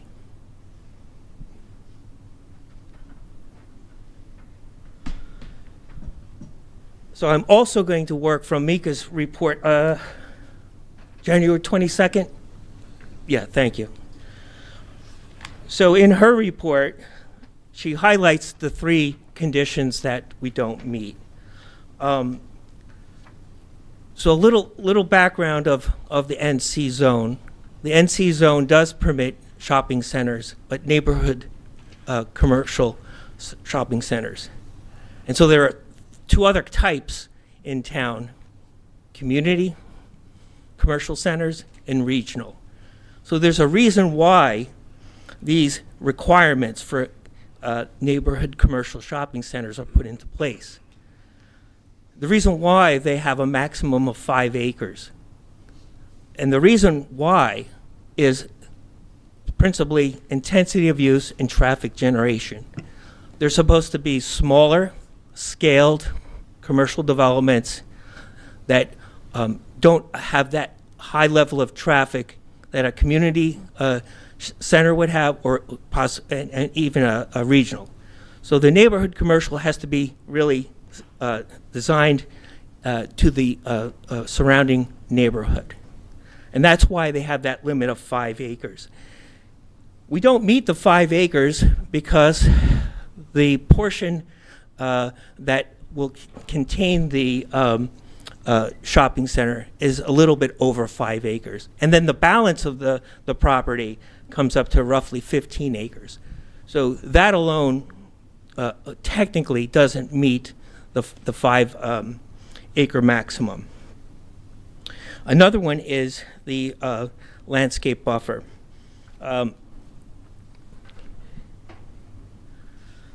You have to have a 65-foot landscape buffer from any adjoining residential zoning district. So across Applegarth to the west is zoned residential, but that property is owned by the Monroe Board of Education. And it was purchased for that purpose, not for residential development. But indeed, we have roughly an 18 to 20 foot strip along Applegarth that would be the landscape buffer, as opposed to the 65 foot that's technically required because we have Applegarth, and then across the street is a residential zone.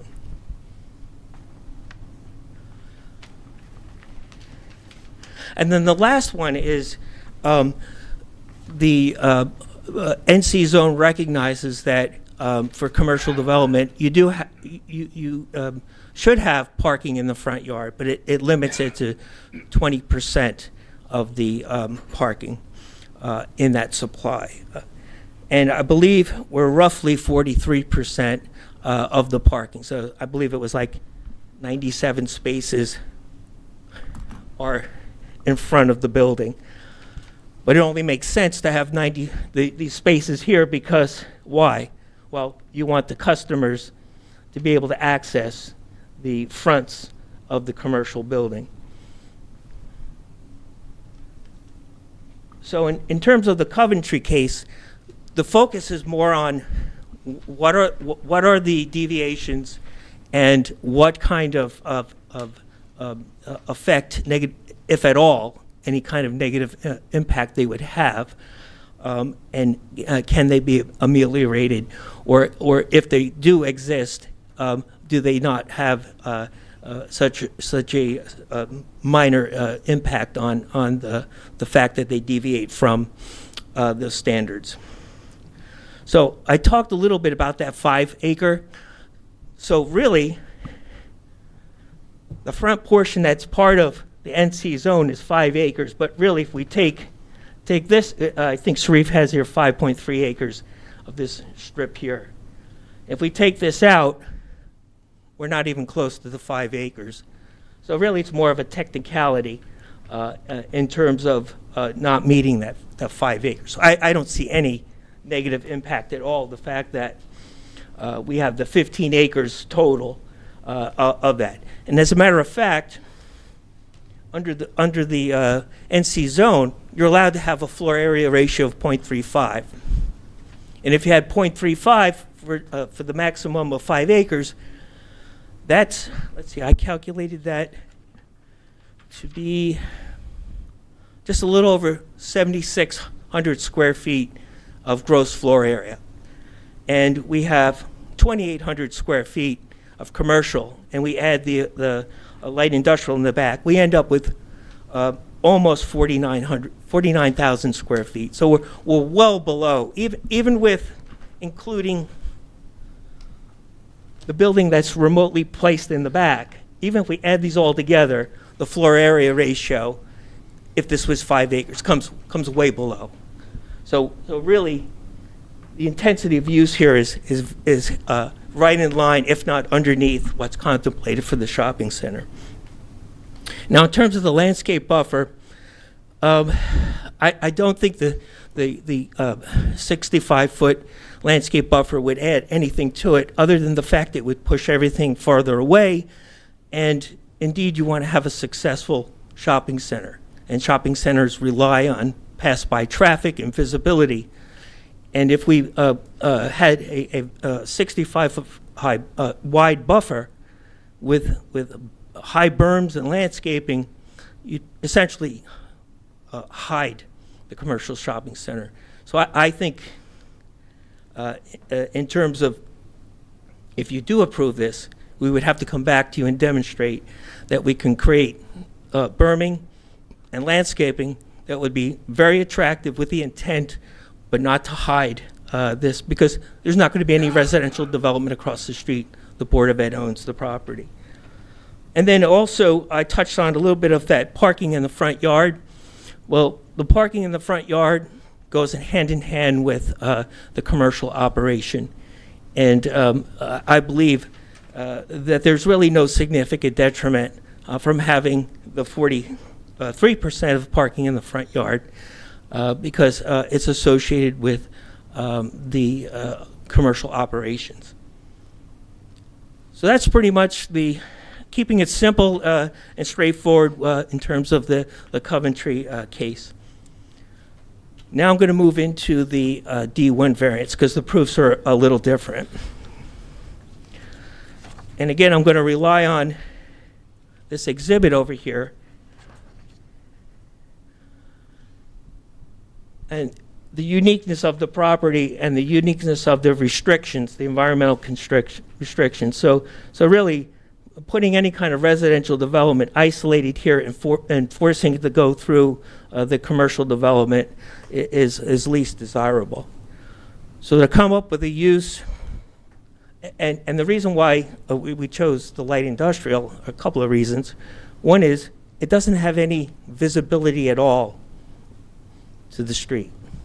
And so having something back here that doesn't rely on pass-by traffic, more of destination. So if we put a light industrial use that had accommodate, like for the small contractors and those kinds of uses, the tradesmen, they know where they're going, and they know that they don't need to rely on the pass-by traffic for their business.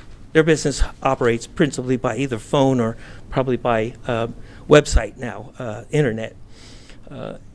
So having this type of use in the back certainly makes an efficient use of the land, but you also heard Scott talk about the traffic generation.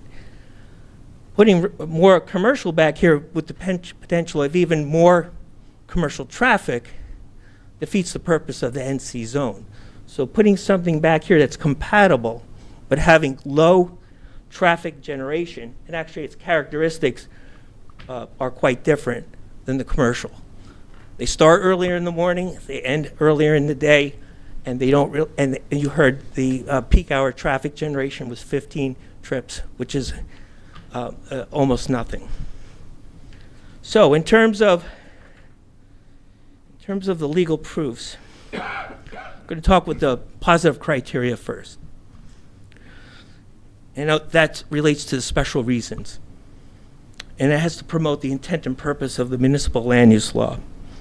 And that's NJSA 40:55D-2. And I'm going to talk about certain ones, and I'm going to talk about the small letter, and then I'm going to paraphrase. So the first one is to provide adequate light, air, and open space. So when you look at the property,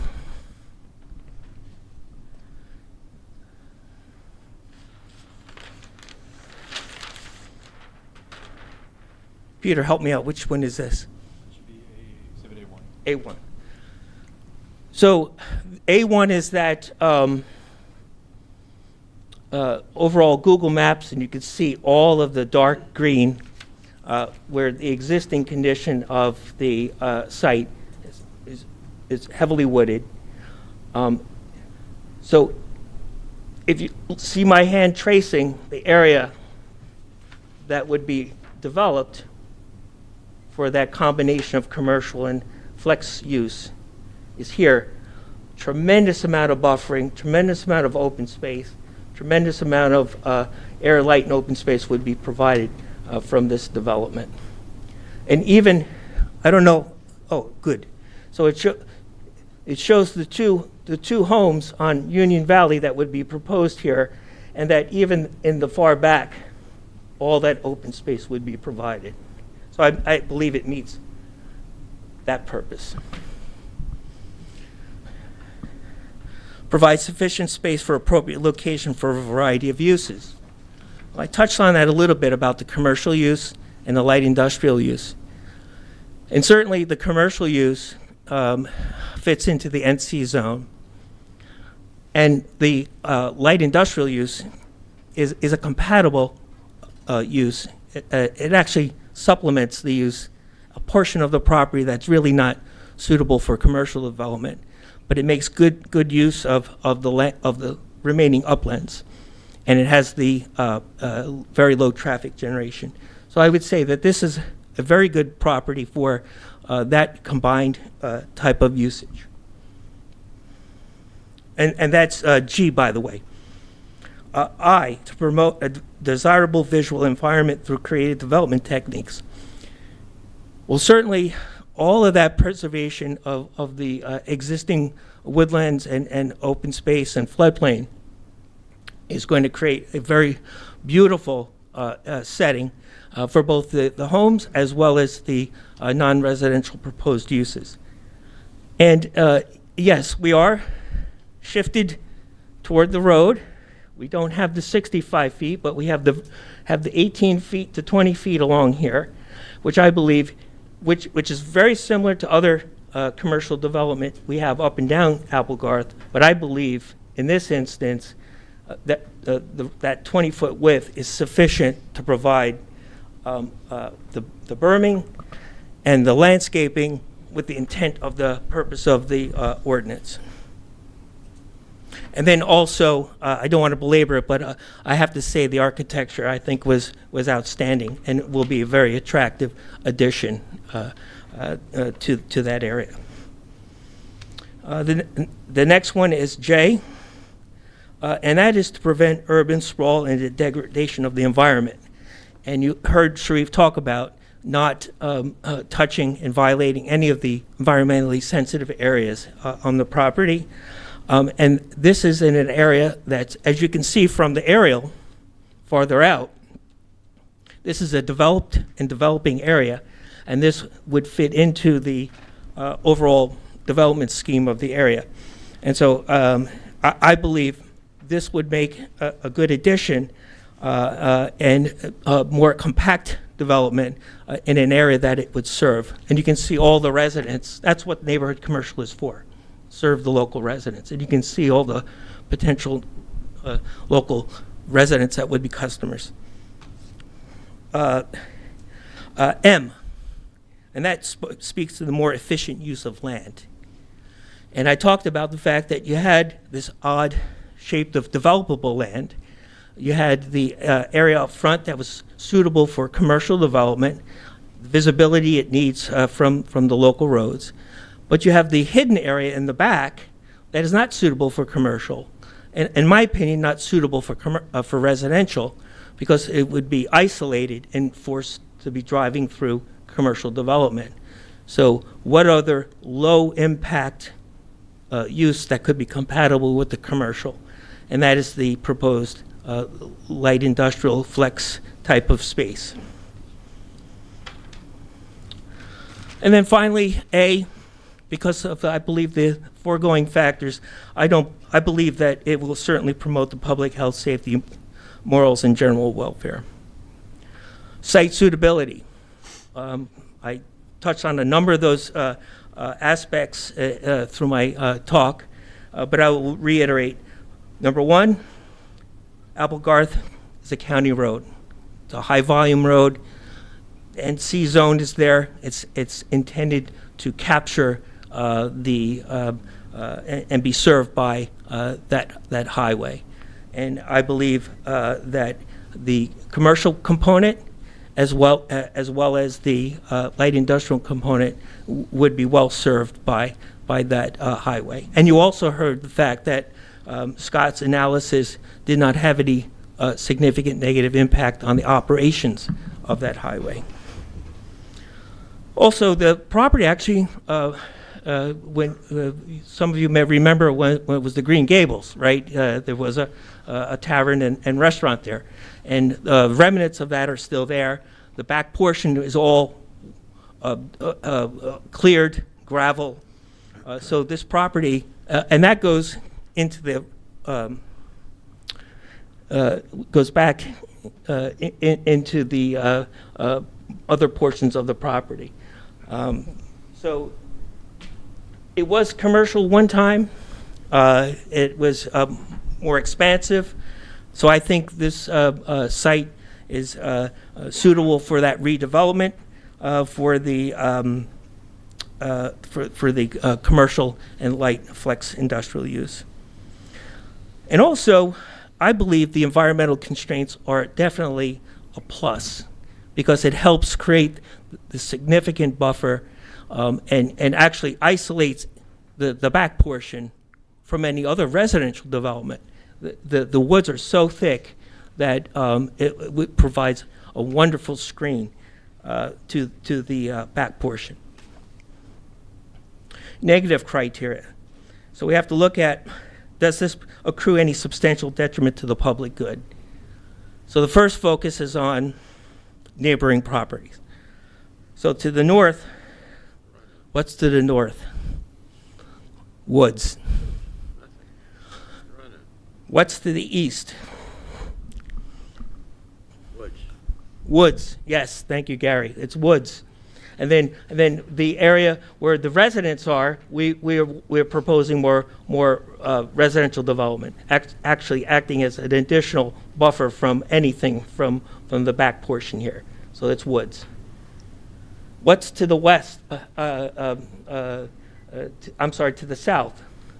Well, the south, you have the beginning of the residential development. We have the auto body shop, the bank.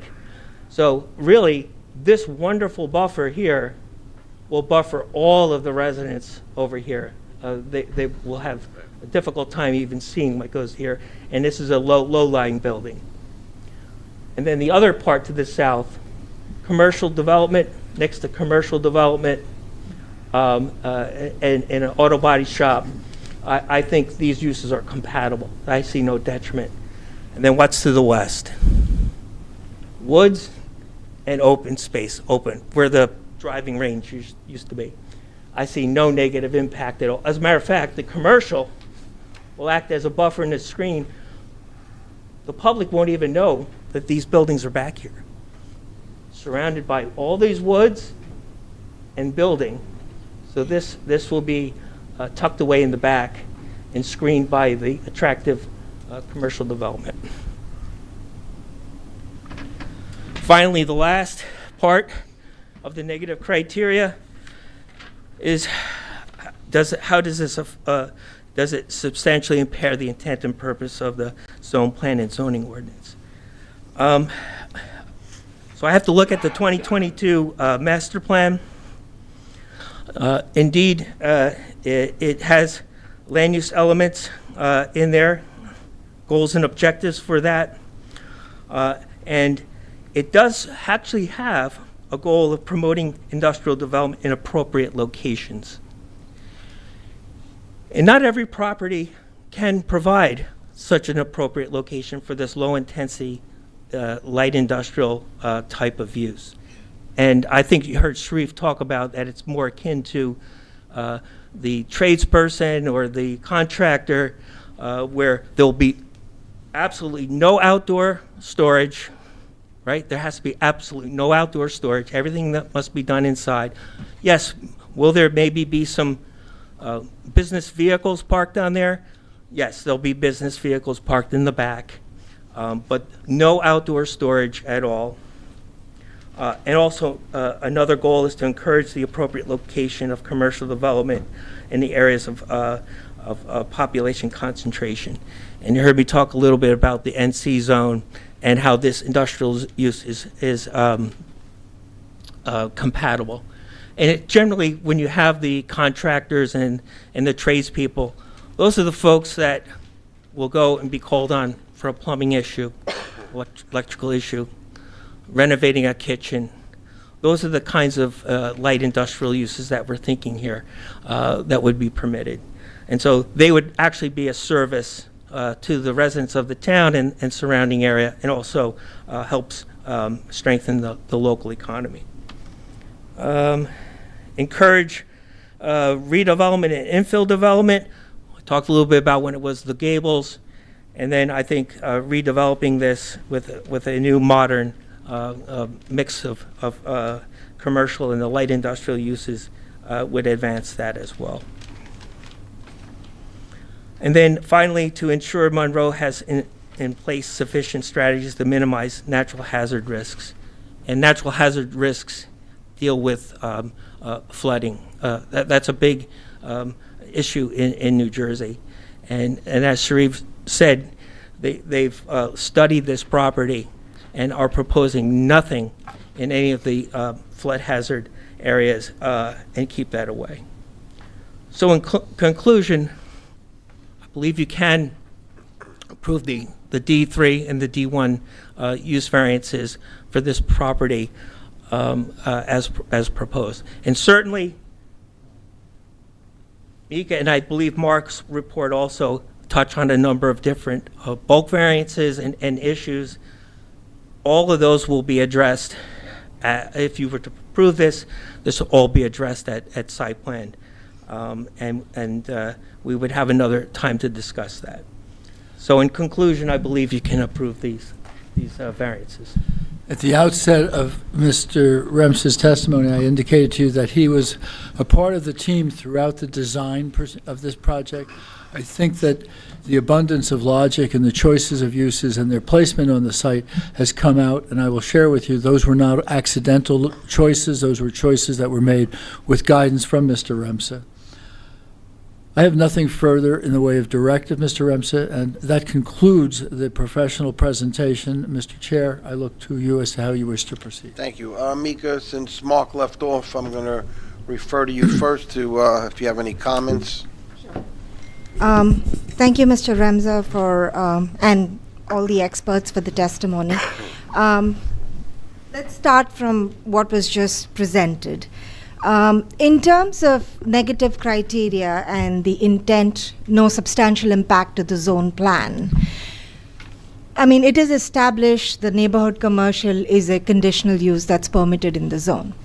It had certain criteria such as setbacks requirement as well as buffer requirement.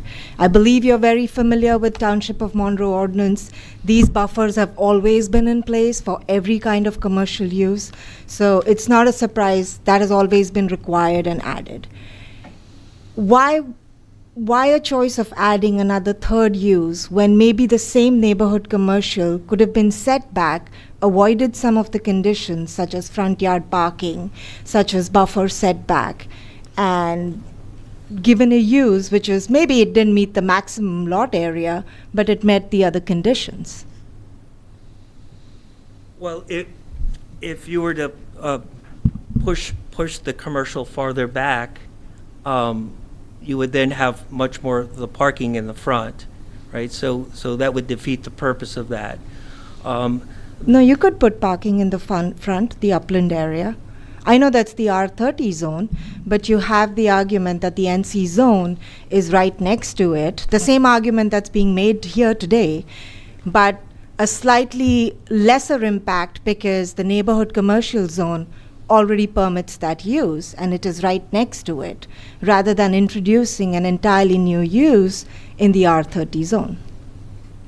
I'm not sure I quite follow what you're saying, but what I'm saying is, why wouldn't, the same retail be just pushed back a little bit so that the setback requirement is met, the buffer requirement is met, maybe the parking is set back behind the building or what have you, and you meet the neighborhood commercial use?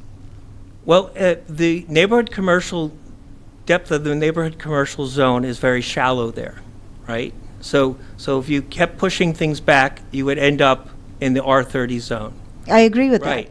So the idea here was to minimize the amount of commercial area within the NC zone, right? To comply with that, which this does, right? The fact that if we had to push it further back, and we didn't have the R30 or the residential zone across the street, which really is not really residential because it's not going to be developed as residential, that setback would only be 25 feet, right? I believe so, yeah. Right? So if it was a non-residential zone, it would be 25 feet. So, Agreed, but it is not. So right now, that's what it is. It's not, Yeah. but it's a technicality. I mean, you have to look beyond just what's written in black and white. You have to really put it into the context of what's in the area, around the area. So across the street, it's zoned residential, will never be residential. It's owned by the school board. And so what is the negative impact of having the buffer just a little bit closer if it was really considered the 25 feet? Could we meet the 25 feet? Quite possibly when we come in and look at at site plan. But the back of the property is oddly shaped because of the environmental constraints. The back of the property is really not conducive for commercial development because it won't have the visibility that's really necessary for the vitality and the survival of commercial development. So if we decided to put something in the back that would be less intensive in use, but yet still be efficiently using the land. And I described the fact that it's low impact, low traffic, and so the two have a synergy together as opposed to just pushing everything all the way in the back. So, Agreed. Hold on a So second. let me ask Wait, another. I just have a question. Okay. Did you just tell us not to look at the black and white of our regulations and our township no. planning process? No, no, Lou. You did. No, You no, I did. didn't, Lou. You said it, don't look past the black and white of what's written, our regulations. No, no, I did not, Lou. I said it for that zone across the street. And That's it. which is, what is it zone? It's owned residential. Thank you. So I need to interject also, since you already did, Lou. Why do you say that the property that the Board of Education currently owns, which is an R30 residential zone, can't be sold? The Board of Education has already had 2 referendums for to use that property that's been voted down. So if I was the Board of Education and I needed money, I'd sell that land.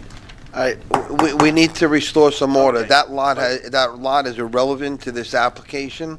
But it's mentioned. It was mentioned, but we can form our own opinions. Yes. He's using it as a guideline. Mika, please continue. All right.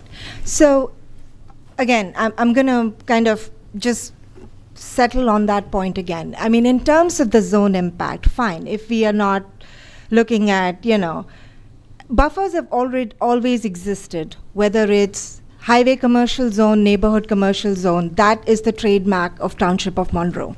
They've always had buffer requirement from a roadway. So in terms of visibility, that's not something the Township of Monroe, even after the adoption of their master plan, has changed. So that seems very clear. The intent of the ordinance as well as master plan is to keep buffers and to keep these requirements. So in terms of visibility, that shouldn't matter. Now, having said that, we have placed the building as efficiently as possible. I agree with that, and we are going to deal with the site plan portion when it comes to the other bulk variances. But one other important variance over here would be the parking as well as the parking stall size. I mean, currently it has been shown by 9 by 18. The master plan happened, the zoning ordinance hasn't changed. So it's a very clear definition to this board that the administration still wants to keep it as 10 by 20. And I think sitting here, I myself, as well as I would say the board engineer, have recommended when it comes to shopping center, 10 by 20 is what we would recommend. I mean, there are other uses in which this board has been a little leeway about it. So having said that, I mean, again, pushing the building back, making 10 by 20 somehow the parking stall fit, wouldn't that be less substantial impact on the zone plan and making a building more complying? Well, actually, I did think about the parking space size, and I do agree that there should be a combination of parking space sizes. And because there'll be a mix of different uses, not all commercial uses are the same. Not all require the 10 by 20 space. When I was looking at this development, I think the row of parking that's along the front of the buildings, I believe those definitely should be 10 by 20. Mm-hmm. I agree with you. Okay. Those that come around the sides, where you have employees and other uses, and I think those at 9 by 18 are more than adequate. But I think along the front, I do agree that if we do get approval, we should come back and show the 10 by 18s along the front. Okay, so again, going back, like if the board is looking at the use and looking at use as is provided, they are making these suggestions that this type of use is fitting in this area and is having less substantial impact on the zone plan and the master plan, which is what, the board has to decide their opinion on. So the way the site has been presented, can it have all these multiple uses and still function, with less substantial impact? The second question... I'm unsure what the substantial impact is, the way this is. So what I'm getting back to is, you could have met the conditions of the NC zone, the couple of others. I understand the maximum lot area is something that couldn't have been, but in terms of front yard parking requirement, in terms of setback requirements... I don't agree with you with the front yard parking, the way the properties, you're still going to probably, if you would push the buildings farther back, Mhm. you would still have to get a substantial amount of the parking, much more than 20% in the front yard. Well, you'll have all that upland area at the back in the R30 zone to put your parking in. Well, even so, but that would not be conducive for commercial development, though. All right, okay, I think I've made my point. The other question, in terms of the outdoor, we heard about the light industrial and the contractor usage that will be there. I would let the board members decide, but in terms of understanding, we are imagining commercial vehicles, like say the electrician or plumbers storing their vehicles on site. I'm glad you testified, because that was going to be my question regarding outdoor storage.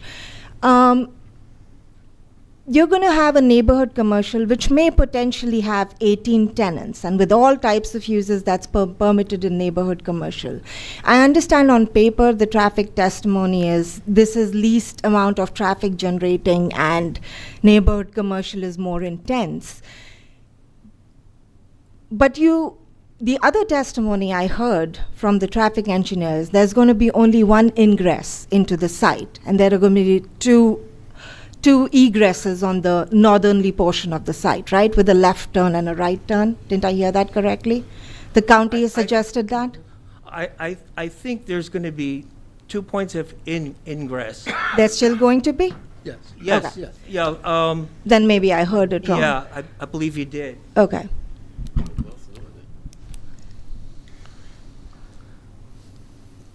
Full movement driveway here, Mhm. ingress and egress. Mhm. There'll be ingress here, egress here. And wasn't there a discussion about a left egress also over there? There was. Okay. Because what Scott talked about was the fact that they're not going to allow a left turn in heading south Mm-hmm. because let's see where the stream is. Here it is. Here's the bridge. What the county is saying is there's insufficient distance here to create a left turn lane in. So the left turn will occur here at the southern end. But what he's saying is this pork chop island will be eliminated when they were talking with the county, and that there'll be the ability to turn north and to turn left, because he was saying that there's more than enough Mr. sight Pape, distance. do you want your traffic professional to come up and explain this, or? Well, it's the same testimony I heard. I'm not saying you're not doing a good job, Mark, but you're referring to ins and outs, lefts and rights, and the traffic guy's got the wheel. Partially. Again, Scott Kennel, as far as the northerly access, the pork chop type island would remain, based on my testimony. What would be provided is a right turn ingress, and then the design of that island permits left turn egress and right turn egress. So the only movement that be prohibited is traffic coming from the north would not be allowed to make a left turn into the site at the northerly driveway. All left turns would occur at the southerly driveway. And the reason for that is, if we had a left turn movement into the site at northerly driveway, the county wanted a dedicated left turn lane. That requires widening, and we don't have the room to provide the proper pavement transitions and widening because of the bridge to the north to accommodate a dedicated left turn lane at the northerly driveway. So the only movement that's prohibited at the northerly driveway is left turn, southbound left turn ingress. Okay. Mr. Chairman? Yes, I- Mr. Moore. I hear two different testimonies now. You're saying that the northerly driveway allows left turn egress? Correct. I heard before it was a right in, right out. When I testified, I corrected what Sharif had testified to. So the based plans- on, The plans show a right in, right out. well, it shows a right turn arrow, but the island as designed can accommodate a left turn movement out of the site. It is a pork chop design that accommodates left and right turn egress. I'll save my comments when we get to my report. Thank you. Thank you, Mark. I So was not the only one Mr. confused. Chairman, I have to correct myself. I apologize to the board and the public.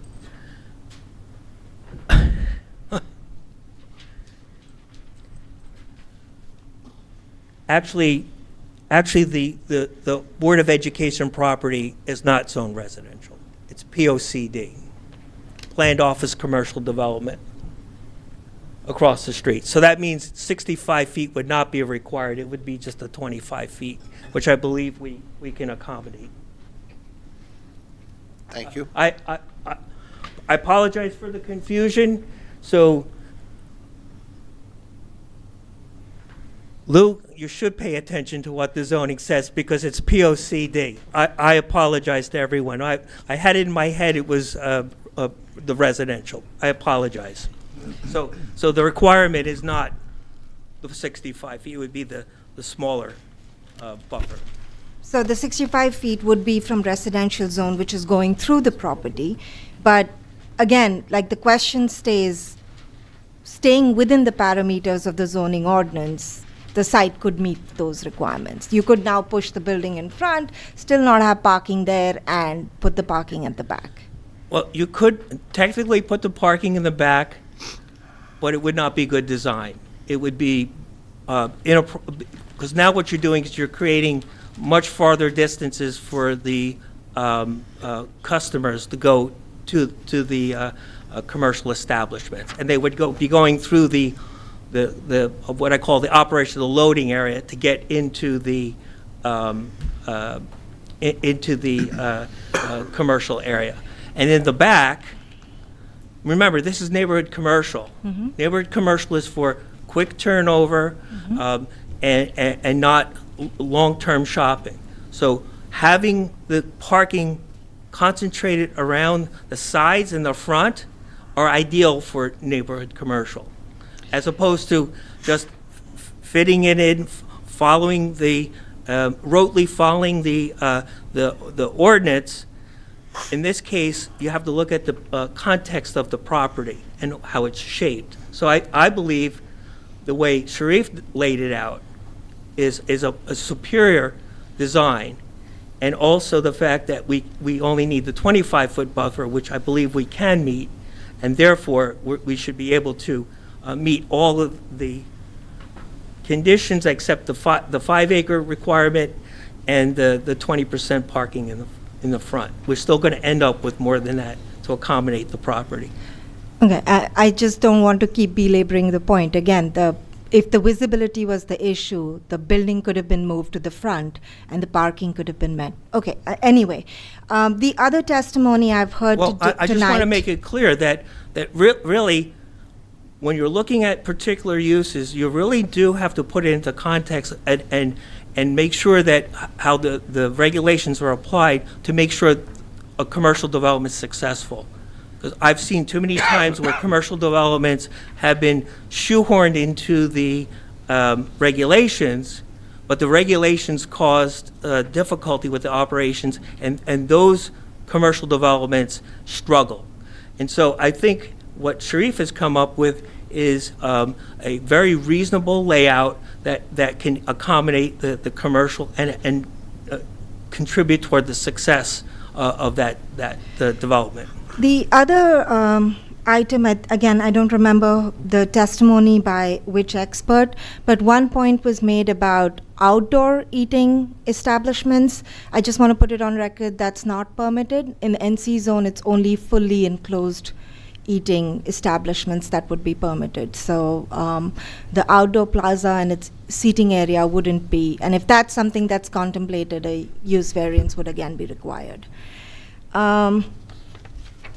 In terms of, sorry, Mr. Chairman, just one last question.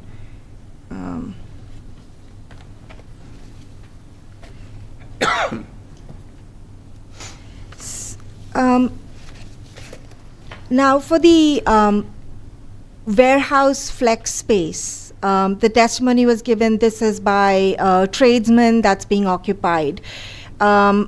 I'm not very clear, but you can correct me, but is commercial vehicle storage permitted? It's an R30 zone. I don't think so, that's permitted. So that's something. I'm sorry, say again? Commercial vehicle storage, because testimony was given, some of them will have commercial vehicles stored on property. Oh, yes.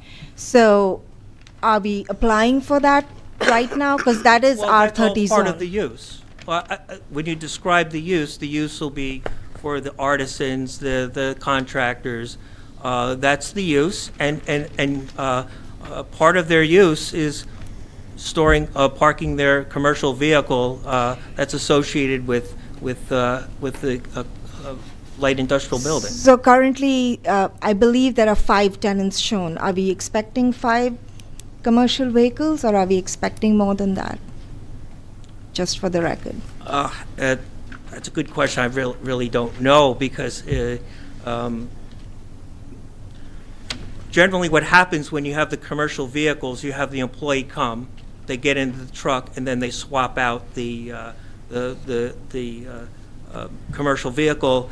I mean, they swap out their car or truck with the commercial vehicle, and then when they return, then they leave, they park the truck, and then they leave in their own passenger vehicle. Yeah, I'm very aware. I think the board members are very aware So of the trying to put a number on them, it's going to be limited to, I mean, these are small spaces, so I don't want to box in how many commercial vehicles will be. But, I mean, you certainly could limit them. I mean, we really don't want fleets. They're not going to be fleets here of, 20 vehicles or anything like that. I wouldn't want to see them there either. Mm-hmm. I'll let the board members ponder on that. In terms of the rest of our memo, I know, Mr. Sharif, you did testify that the landscaping is very conceptual, but we did have some comments on that. I'm assuming you'll be willing to work with our team in terms of developing the landscaping, provided the board looks at this Absolutely, as a yes. permitted use. And the similar thing about signage, I think it's a permitted one facade sign, and I believe it will depend on the number of tenants. You might be seeking a bulk variance at that point. Correct. That's it, Mr. Chairman, for now. Thank you. Mark, we'll jump on to you now. Thank you, Mr. Chairman. I'm going to continue where our planner left off. I agree with her on all her comments. And I think The word that, Mika, you might have been missing was a village center design. Thank you. Neighborhood commercial requires a village center design. Now, there was testimony that said that this shopping center is similar to all the other development on Applegarth Road, which frankly is not true. There's 2 commercial strip shopping centers at the northern end that are in excess of 30-plus years old. All the other commercial development has been developed with the village center concept in mind. And following what our planner has said, by eliminating the light industrial space and rearranging the neighborhood commercial and pushing it back, you can meet our buffers, and you can set up and meet the village the village center design at the NC zone contemplates and requires.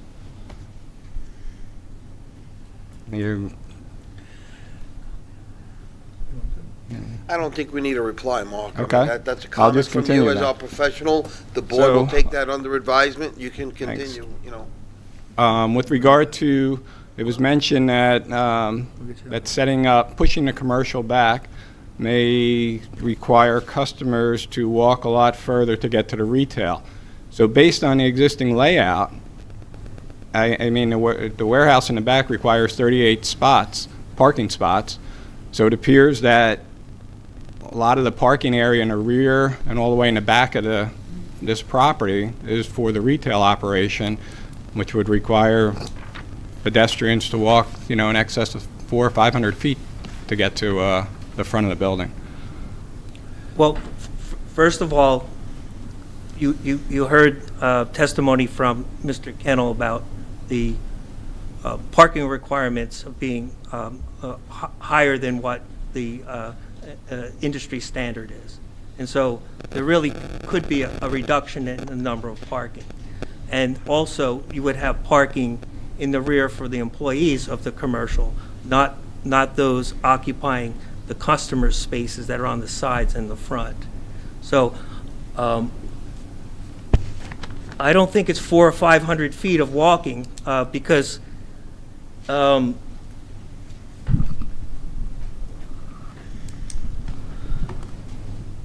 the parking here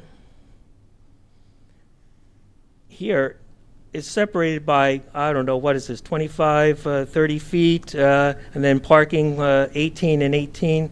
So you're under 100 feet right here. And the parking back here would be for the light industrial. And these would also have the ability to have parking for the light industrial. So really, this is the parking that's important for the customers. I don't know if there's any 400 or 500 feet of parking distance other than if we were to start putting them down in this point down here. And the point is not so much 400 or 500 feet, the point is convenience for the NC zone. And the NC zone doesn't call for the village concept. The master plan does. And if you look at the master plan calls for residential over of commercial to create that village effect. And that's right in the master plan. I don't know if this, if we were to come in here and propose the village center, because the zoning doesn't match the master plan. So if we were to come in and do the village concept, we would have to come in for a use variance because it doesn't allow that residential above the commercial. So You're before the board for a use variance for what you are proposing. yeah, but that's different. You raised the village center concept. The village concept is in the master plan, but it's not implemented in the zoning ordinance. So the zoning ordinance is what we have to go by. It is in But the if we zoning were to come in ordinance. I'll leave it at that, and Mr. meet Chair. with the master plan, we would have to come back with residential over the top of commercial. It is in And the that- zoning and that's ordinance. those are So, conflicting may I continue, policy Mr. Chair? points in your documents. Okay, so Mark, please continue. Thanks. With regard to outdoor eating, is it proposed or is it not proposed at this point? Because I didn't hear an answer to. It's a concept that the architect indicated that there was a terrace area between the two buildings, and it could be used for that purpose, but there's not a declaration that that is the purpose. It was introduced as that area exists that could. We heard clearly that it's not a permitted use. Okay. I agree with regard to the buffers. The buffers could be met. Continue. Parking stall sizes. Ordinance requires 10 by 20. It's a retail use. The 10-foot width is, I believe, necessary for the retail uses out here. With regard to the traffic report, I have concerns with the traffic report. With regard to the traffic counts, it appears they were done in November of 23, I believe. Yes. Do it in June. That's correct. So I don't we were believe that- retained within a month of when we did our traffic counts. That's how long we've been working on this project. Thanks. So I don't believe that that takes into account the full volume of the traffic in Monroe. This area is primarily seniors, right in the center of our senior communities. And as we know, many of the seniors go to Florida for the winter. So I don't know that that's taken into account the full volumes. And I'd like to see something done at a more appropriate time of the year when. Excuse me, I'm correct. It was October 17th. So, Again. I mean, it's a transition period where people who have residences down south will leave, but they're generally not part of the peak hour traffic generation, the commuter periods. I mean, based on our experience, the senior communities generally have their peak activities from 10 a.m. to 3 p.m. And during the hours that we analyzed are the highest times, and that's usually attributed to commuter traffic. Thank you. Could you confirm those hours, please? Confirm the hours that we conducted our counts? Right. Yes, they were from 8 a.m. to 10 a.m. on October 17th, and from 4 p.m. to 6 p.m. And then on Saturday, October 14th, 11 a.m. to 1 p.m. Thanks. With regard to the ingress and egress circulation,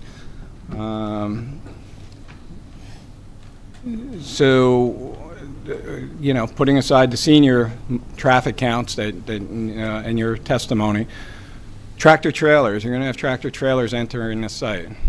I don't know how compatible that is with retail operations when you have many people coming in here to use the 18 retail stores, and then you have trucks coming in, whether they're dump trucks, tractor trailers. I don't see that being compatible. Concerns with the egress leaving the site, left turn movements out of both driveways. Yes, there was a meeting at the county, or with the county, over the summer, and then I believe there may have been another meeting after that I wasn't part of.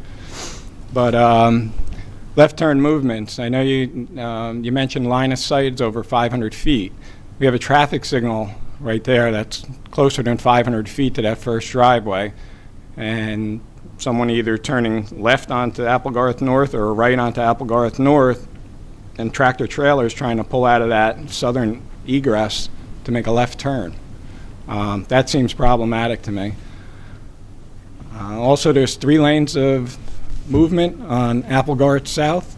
You have 3 lanes of traffic, so anyone pulling out making a left turn, if they wanted to go west on Station Road, they would be essentially crossing 2 lanes to get to that 3rd lane. So I think that whole circulation and turning movements, we need to be revisited with the county, and I'd like to be part of that conversation. Traffic signal, right now that traffic signal doesn't have any protected left turn lanes and left turn arrows. It's problematic now with that situation, and adding movements coming out of this southern driveway, making left turns onto Applegarth South, I think just adds to that problem of not having protected left turn lanes with a protected arrow. So I'd like to see that upgraded.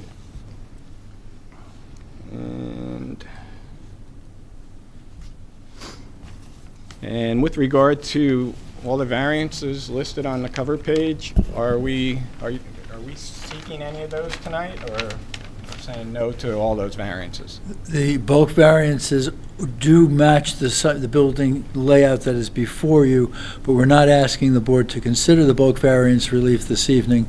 We're asking that the bulk variance relief be part of the site plan design. We anticipate that there'll be some evolution in the design.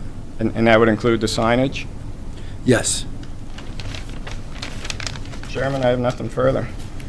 Okay, so I know the board members have a lot of questions, but I also want to take into consideration, we have residents here that also want to get their views out. So, as far as board members, if we have a question, please feel free to ask. If you heard the same question from one of our board members, please don't ask it again, so we can conserve some time, so we can get the public up here. I have to afford them more time than I have to afford you. I can control you better than them. So, again, if we have a question, ask it. If you heard it already, please don't ask it again, so we can get to our point. So, at this point, I'll open it to the board, and we'll go one person at a time, whoever has a question. We'll start right down on the end, Mr. Jeff. Okay. I have two questions. First, Yeah, talk to your mic, and... two questions. First of all, I don't want to repeat what Mr. Razumovich said, but I have the same concerns about truck traffic and the egress onto Applegarth. I don't fully understand the purpose of the flex building. Particularly in regard to the fact that you mentioned that there are some loading docks to the proposed flex building, which suggests that there could be very large truck traffic into this center. Can you please elaborate on that?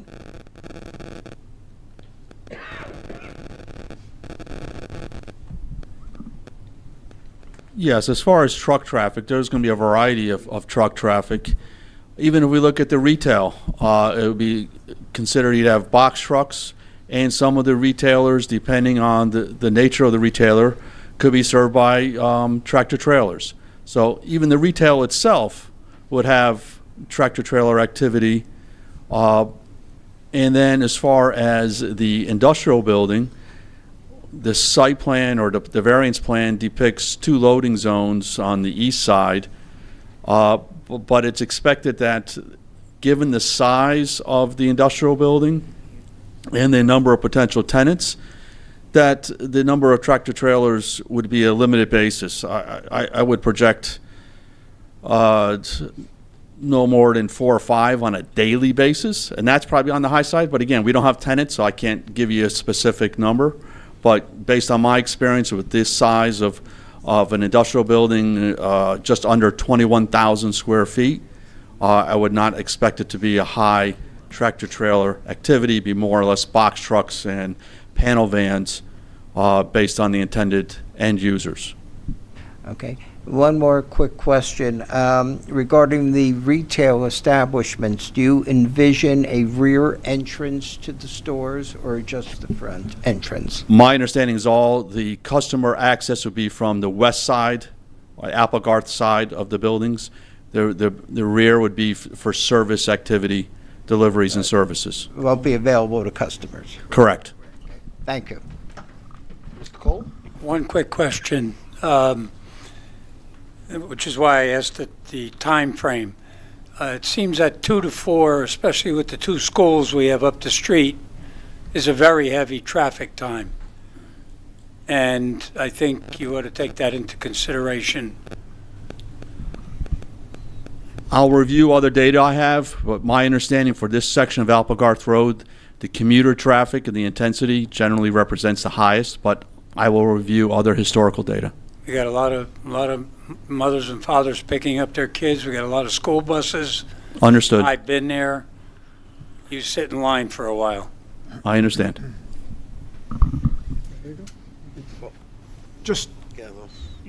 I was on the school board when we opened Applegarth, and at certain instances, they have to put police on that road because we have so many buses. So doing it from 4 to 6 and 8 to 10 and actually skipping when the buses will be on the road is incorrect.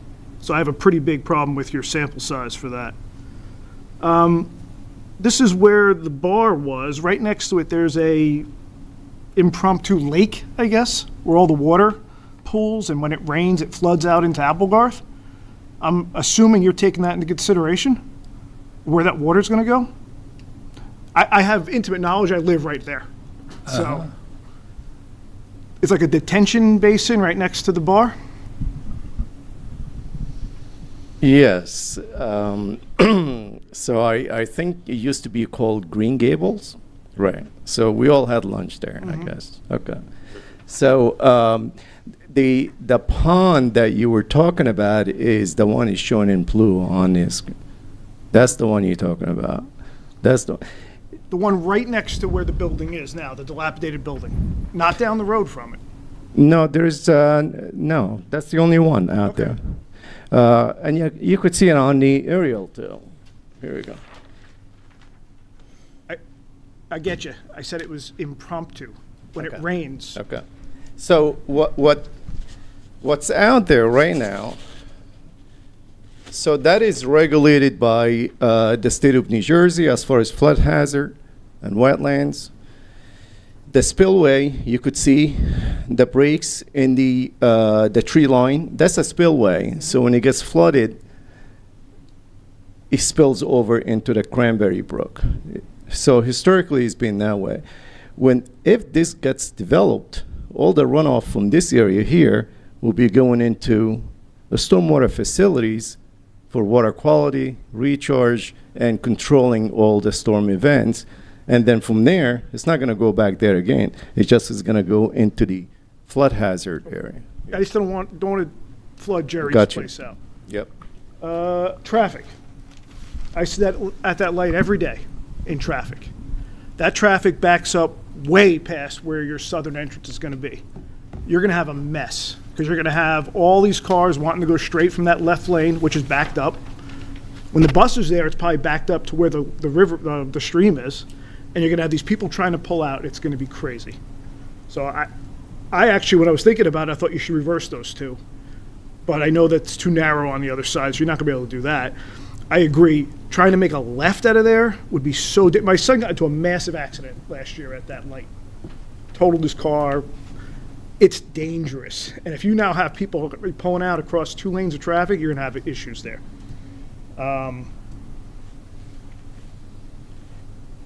Signage. So theoretically, we're proposing 24 signs. No, I'm going to cut you off. That's going to be under a site plan. We're here for a use variance. Okay. This is why I didn't want the design to go up with the buildings. It's irrelevant to this application at this point. So I appreciate it, but there's no value here with that. Okay, all right. Light industrial.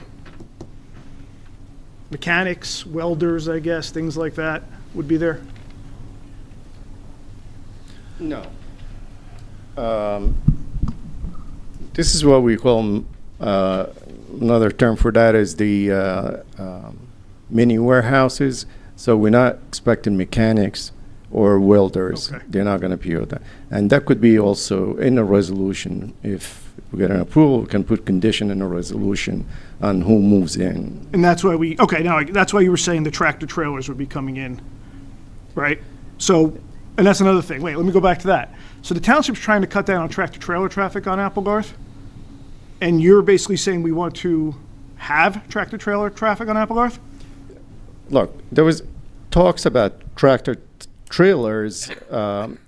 Our design only allows WB50, which is a lower truck than a tractor trailer. We're not expecting, I already talked to the client, we're not expecting tractor trailers. We can put signs at the end, just no tractor trailers. So let's just get tractor trailers off. I got you, yeah. I'm responding to what your Yes, yeah, your side testified to. right. And as far as the driveways, it seems like when I take a vote tonight, so we can go back again to the county. I wouldn't say that. Okay, sorry. But we could go back to the county, have a second meeting and talk about the driveways again and voice your concern as well as Mr. Mark Razumov's concern. Okay, so the light industrials, small tractor trailers, I'm just saying, they would come in, they would drive through the retail areas, right? Retail parking through another retail area to get into this back. I'm just clarifying. Through the retail areas, correct?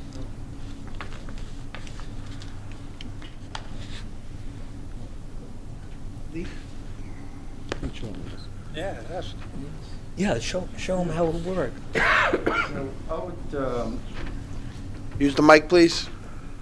Where are we at with the exhibits? A4. So, I will. I have WB50 truck turning exhibits. That will be A5. A4. A4. I'm sorry. I thought we were okay.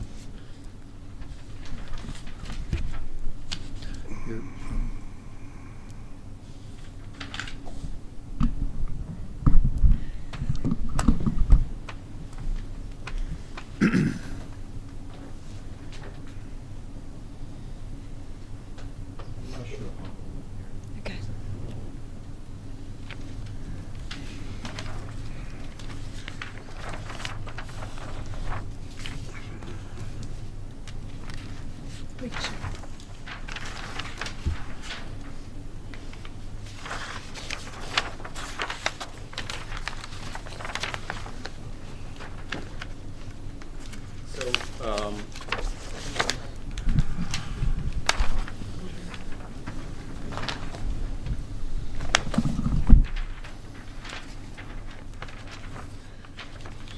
So the answer to your question is yes. Spent a lot of time to get a yes. It's just as good. So the public can. So the public can see the exhibit too.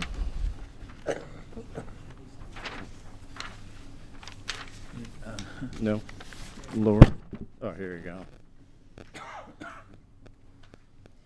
Nice. Very nice. There you go. So that's our intention. So the truck that we'll be using on site is a WB50. It's not a tractor trailer, so we can put signs at the end. There's no tractor trailer, and we have done it in town before. But that is the route that you see. It's coming from behind the retail. That's one way, making a swing and proceeding to the area all the way in the back and backing up into, again, this is not a site plan. This is just a use variance. We're not really sure if it's going to be a loading docks or just roll up doors on grade. We're not there yet, so, Oh, thank you. yeah. No, this is good. If there's more than 2 trucks, where will they queue up? So we showing 2 to comply with the ordinance, but in reality, most likely it's 1 user, 1 truck at a time. Okay. But if you had 5 businesses, worst case scenario, all 5 have a truck delivery at the same time, where do they queue up? So you did best case scenario, see what I'm doing? I'm doing worst case scenario. Well,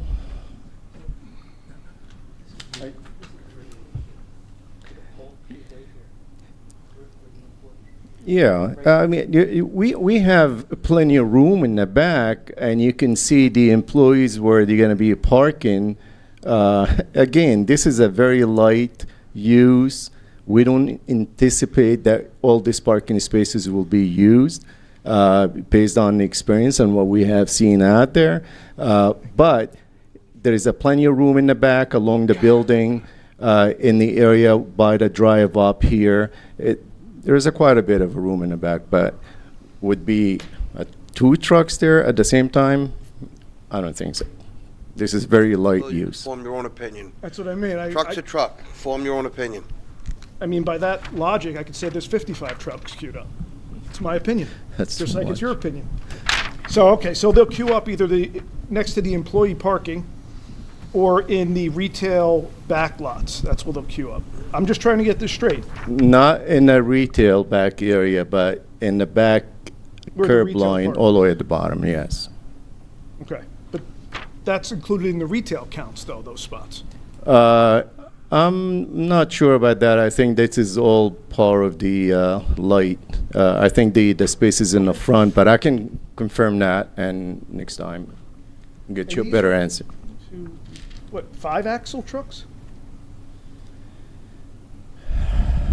This is a tire to tire is about only 35 feet. 5-axle trucks? I'm not sure about that. Is it? How many? Probably delving into to the weeds here, but as far as tractor trailers, there's generally three sizes. Your WB40, which is probably your 4-axle, WB50, which we've shown here, will be 5-axle, and then you have your WB62, which is generally associated with the warehouses that you see in the area. Those are still 5-axle, but they have a longer trailer. 5-axle then. Okay. Correct.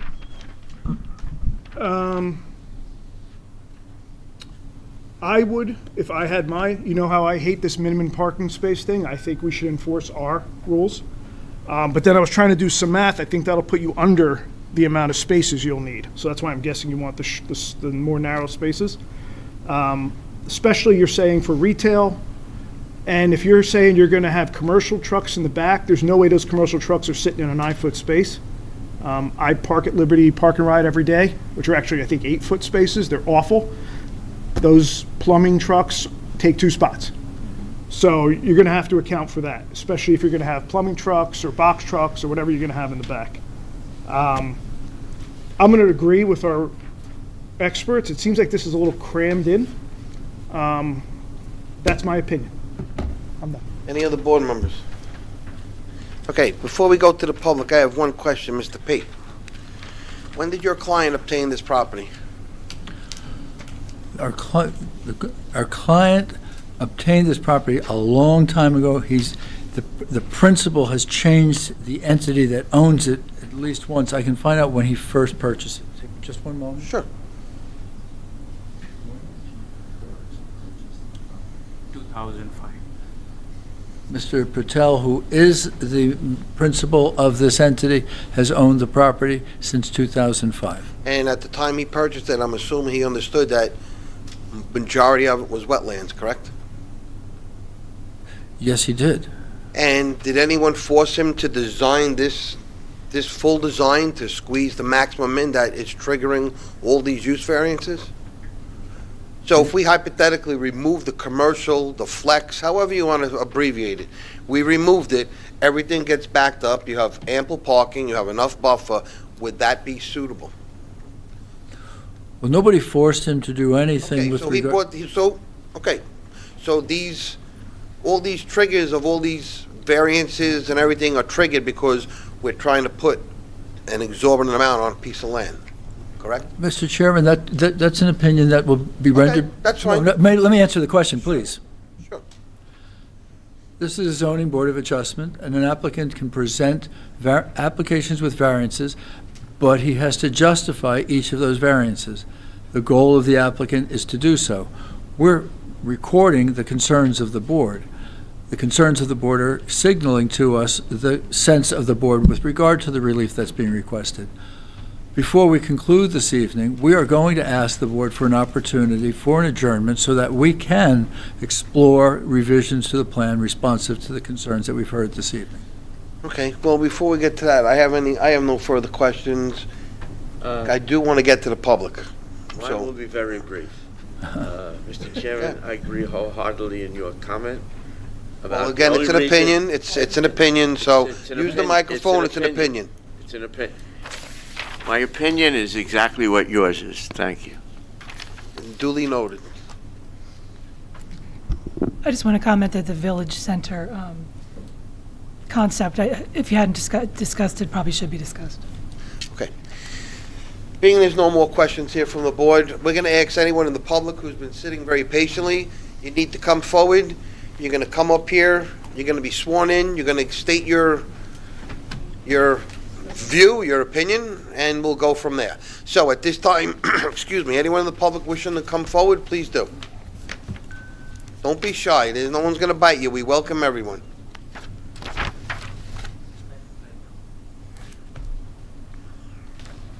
You could be second. You can raise your right hand, sir. You swear any testimony you provide is the truth, the whole truth, and nothing but the truth. Yes, I do. If you could state your name, spell your last name, and give us your address, please, for the record. Charles DiPiero, D-I-P-I-E-R-R-O, 404 Spotswood Gravel Hill, Monroe Township. I just have a couple questions. What exactly is the applicant asking for? Because after listening to this testimony from all the professionals, I'm a little confused. And I'm asking, what exactly are they asking for? Because the attorney said they're not asking for any use variance, bulk variances.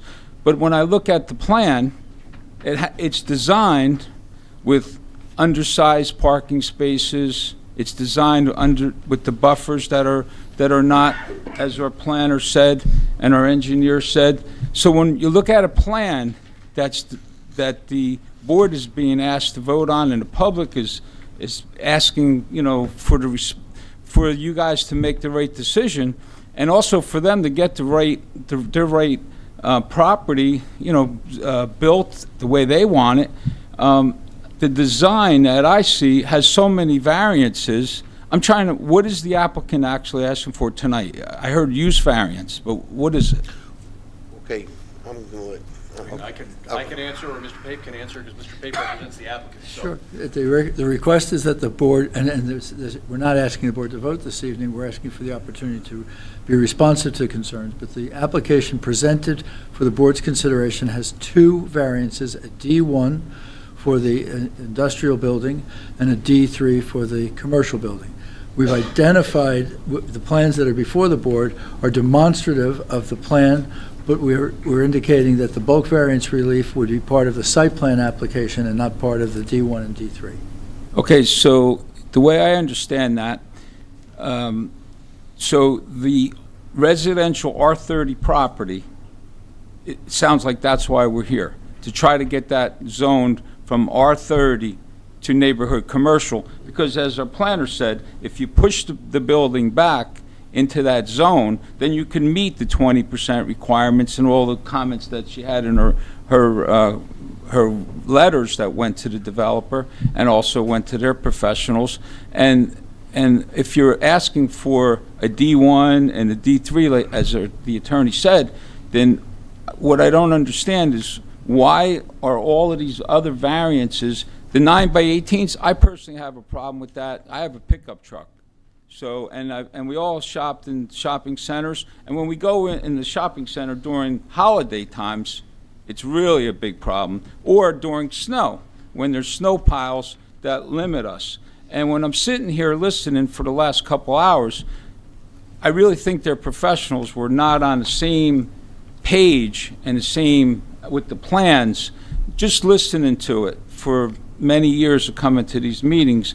And I just want to see exactly what are they asking for, and I can't, as some of our board members put up some great questions, I just don't see it, and it's their job to try to explain what they want, and I'm confused because sitting here, I'm watching, it's like putting 5 pounds in a 1 pound bag, and maybe they should go back and redesign it without any variances or meeting the requirements that our ordinance, that we laid it out, and our master plan laid it out. So that's all I want to say, because I'm confused. Thank you. Yes, ma'am, please come forward.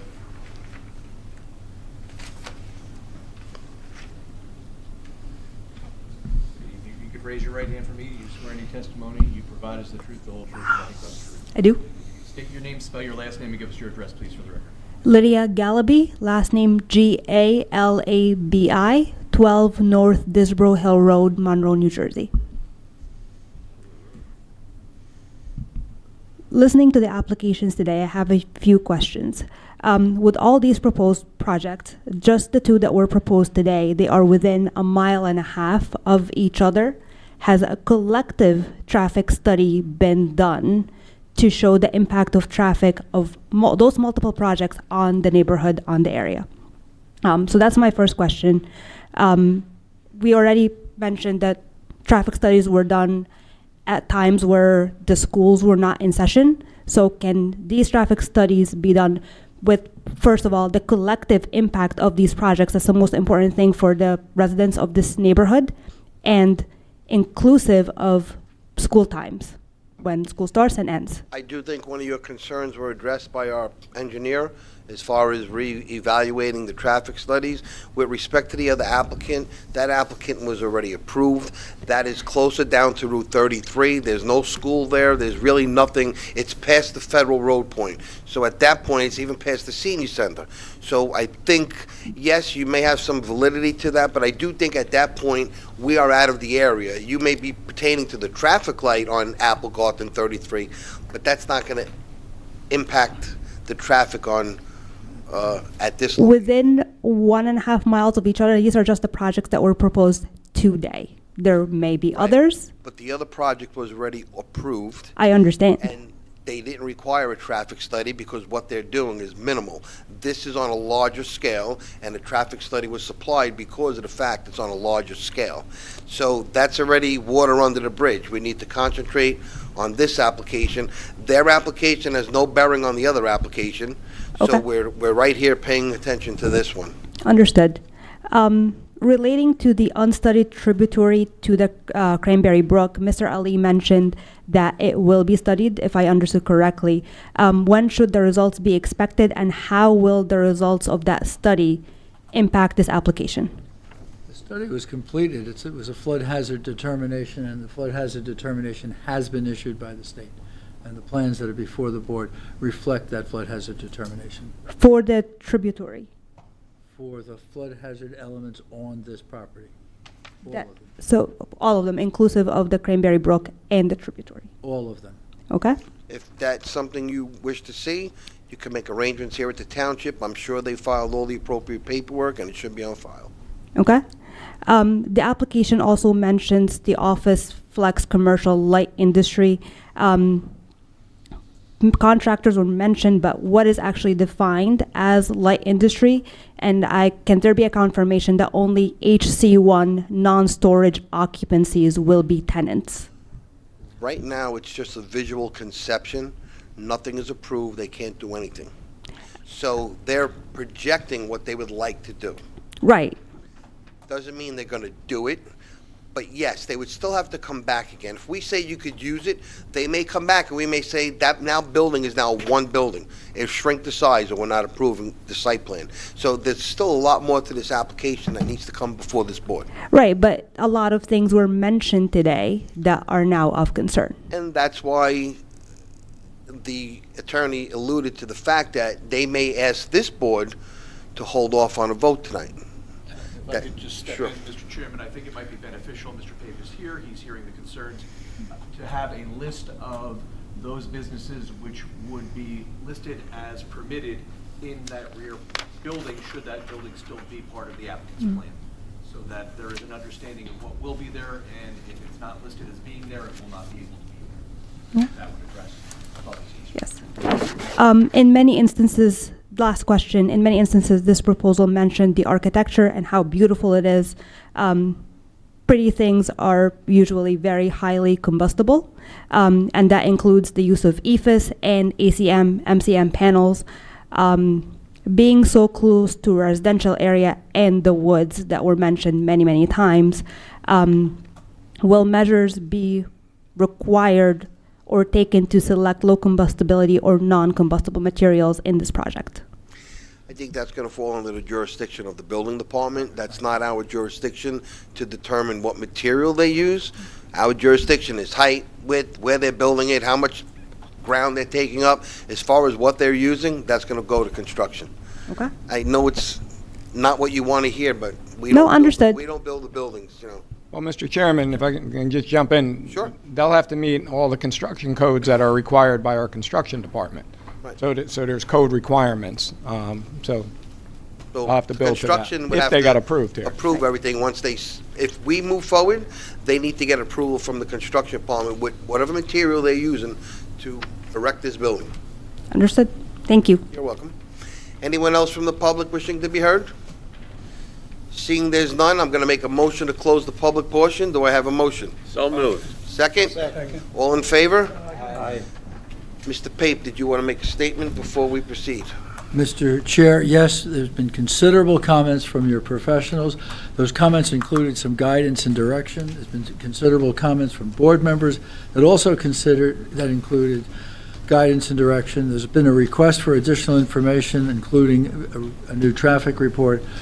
We would appreciate the board adjourning the application to the meeting. I conferred with the professionals to a minimum of 2 months forward to provide an opportunity to work on the plans and to have a TRC with your staff before returning to the board. So that is your applicant's request of the board this evening. So you're requesting March? Yes, sir. March 25? Okay, I think we're gonna have to require notice because there is some concern with the public. What happened? Oh, when's the expiration?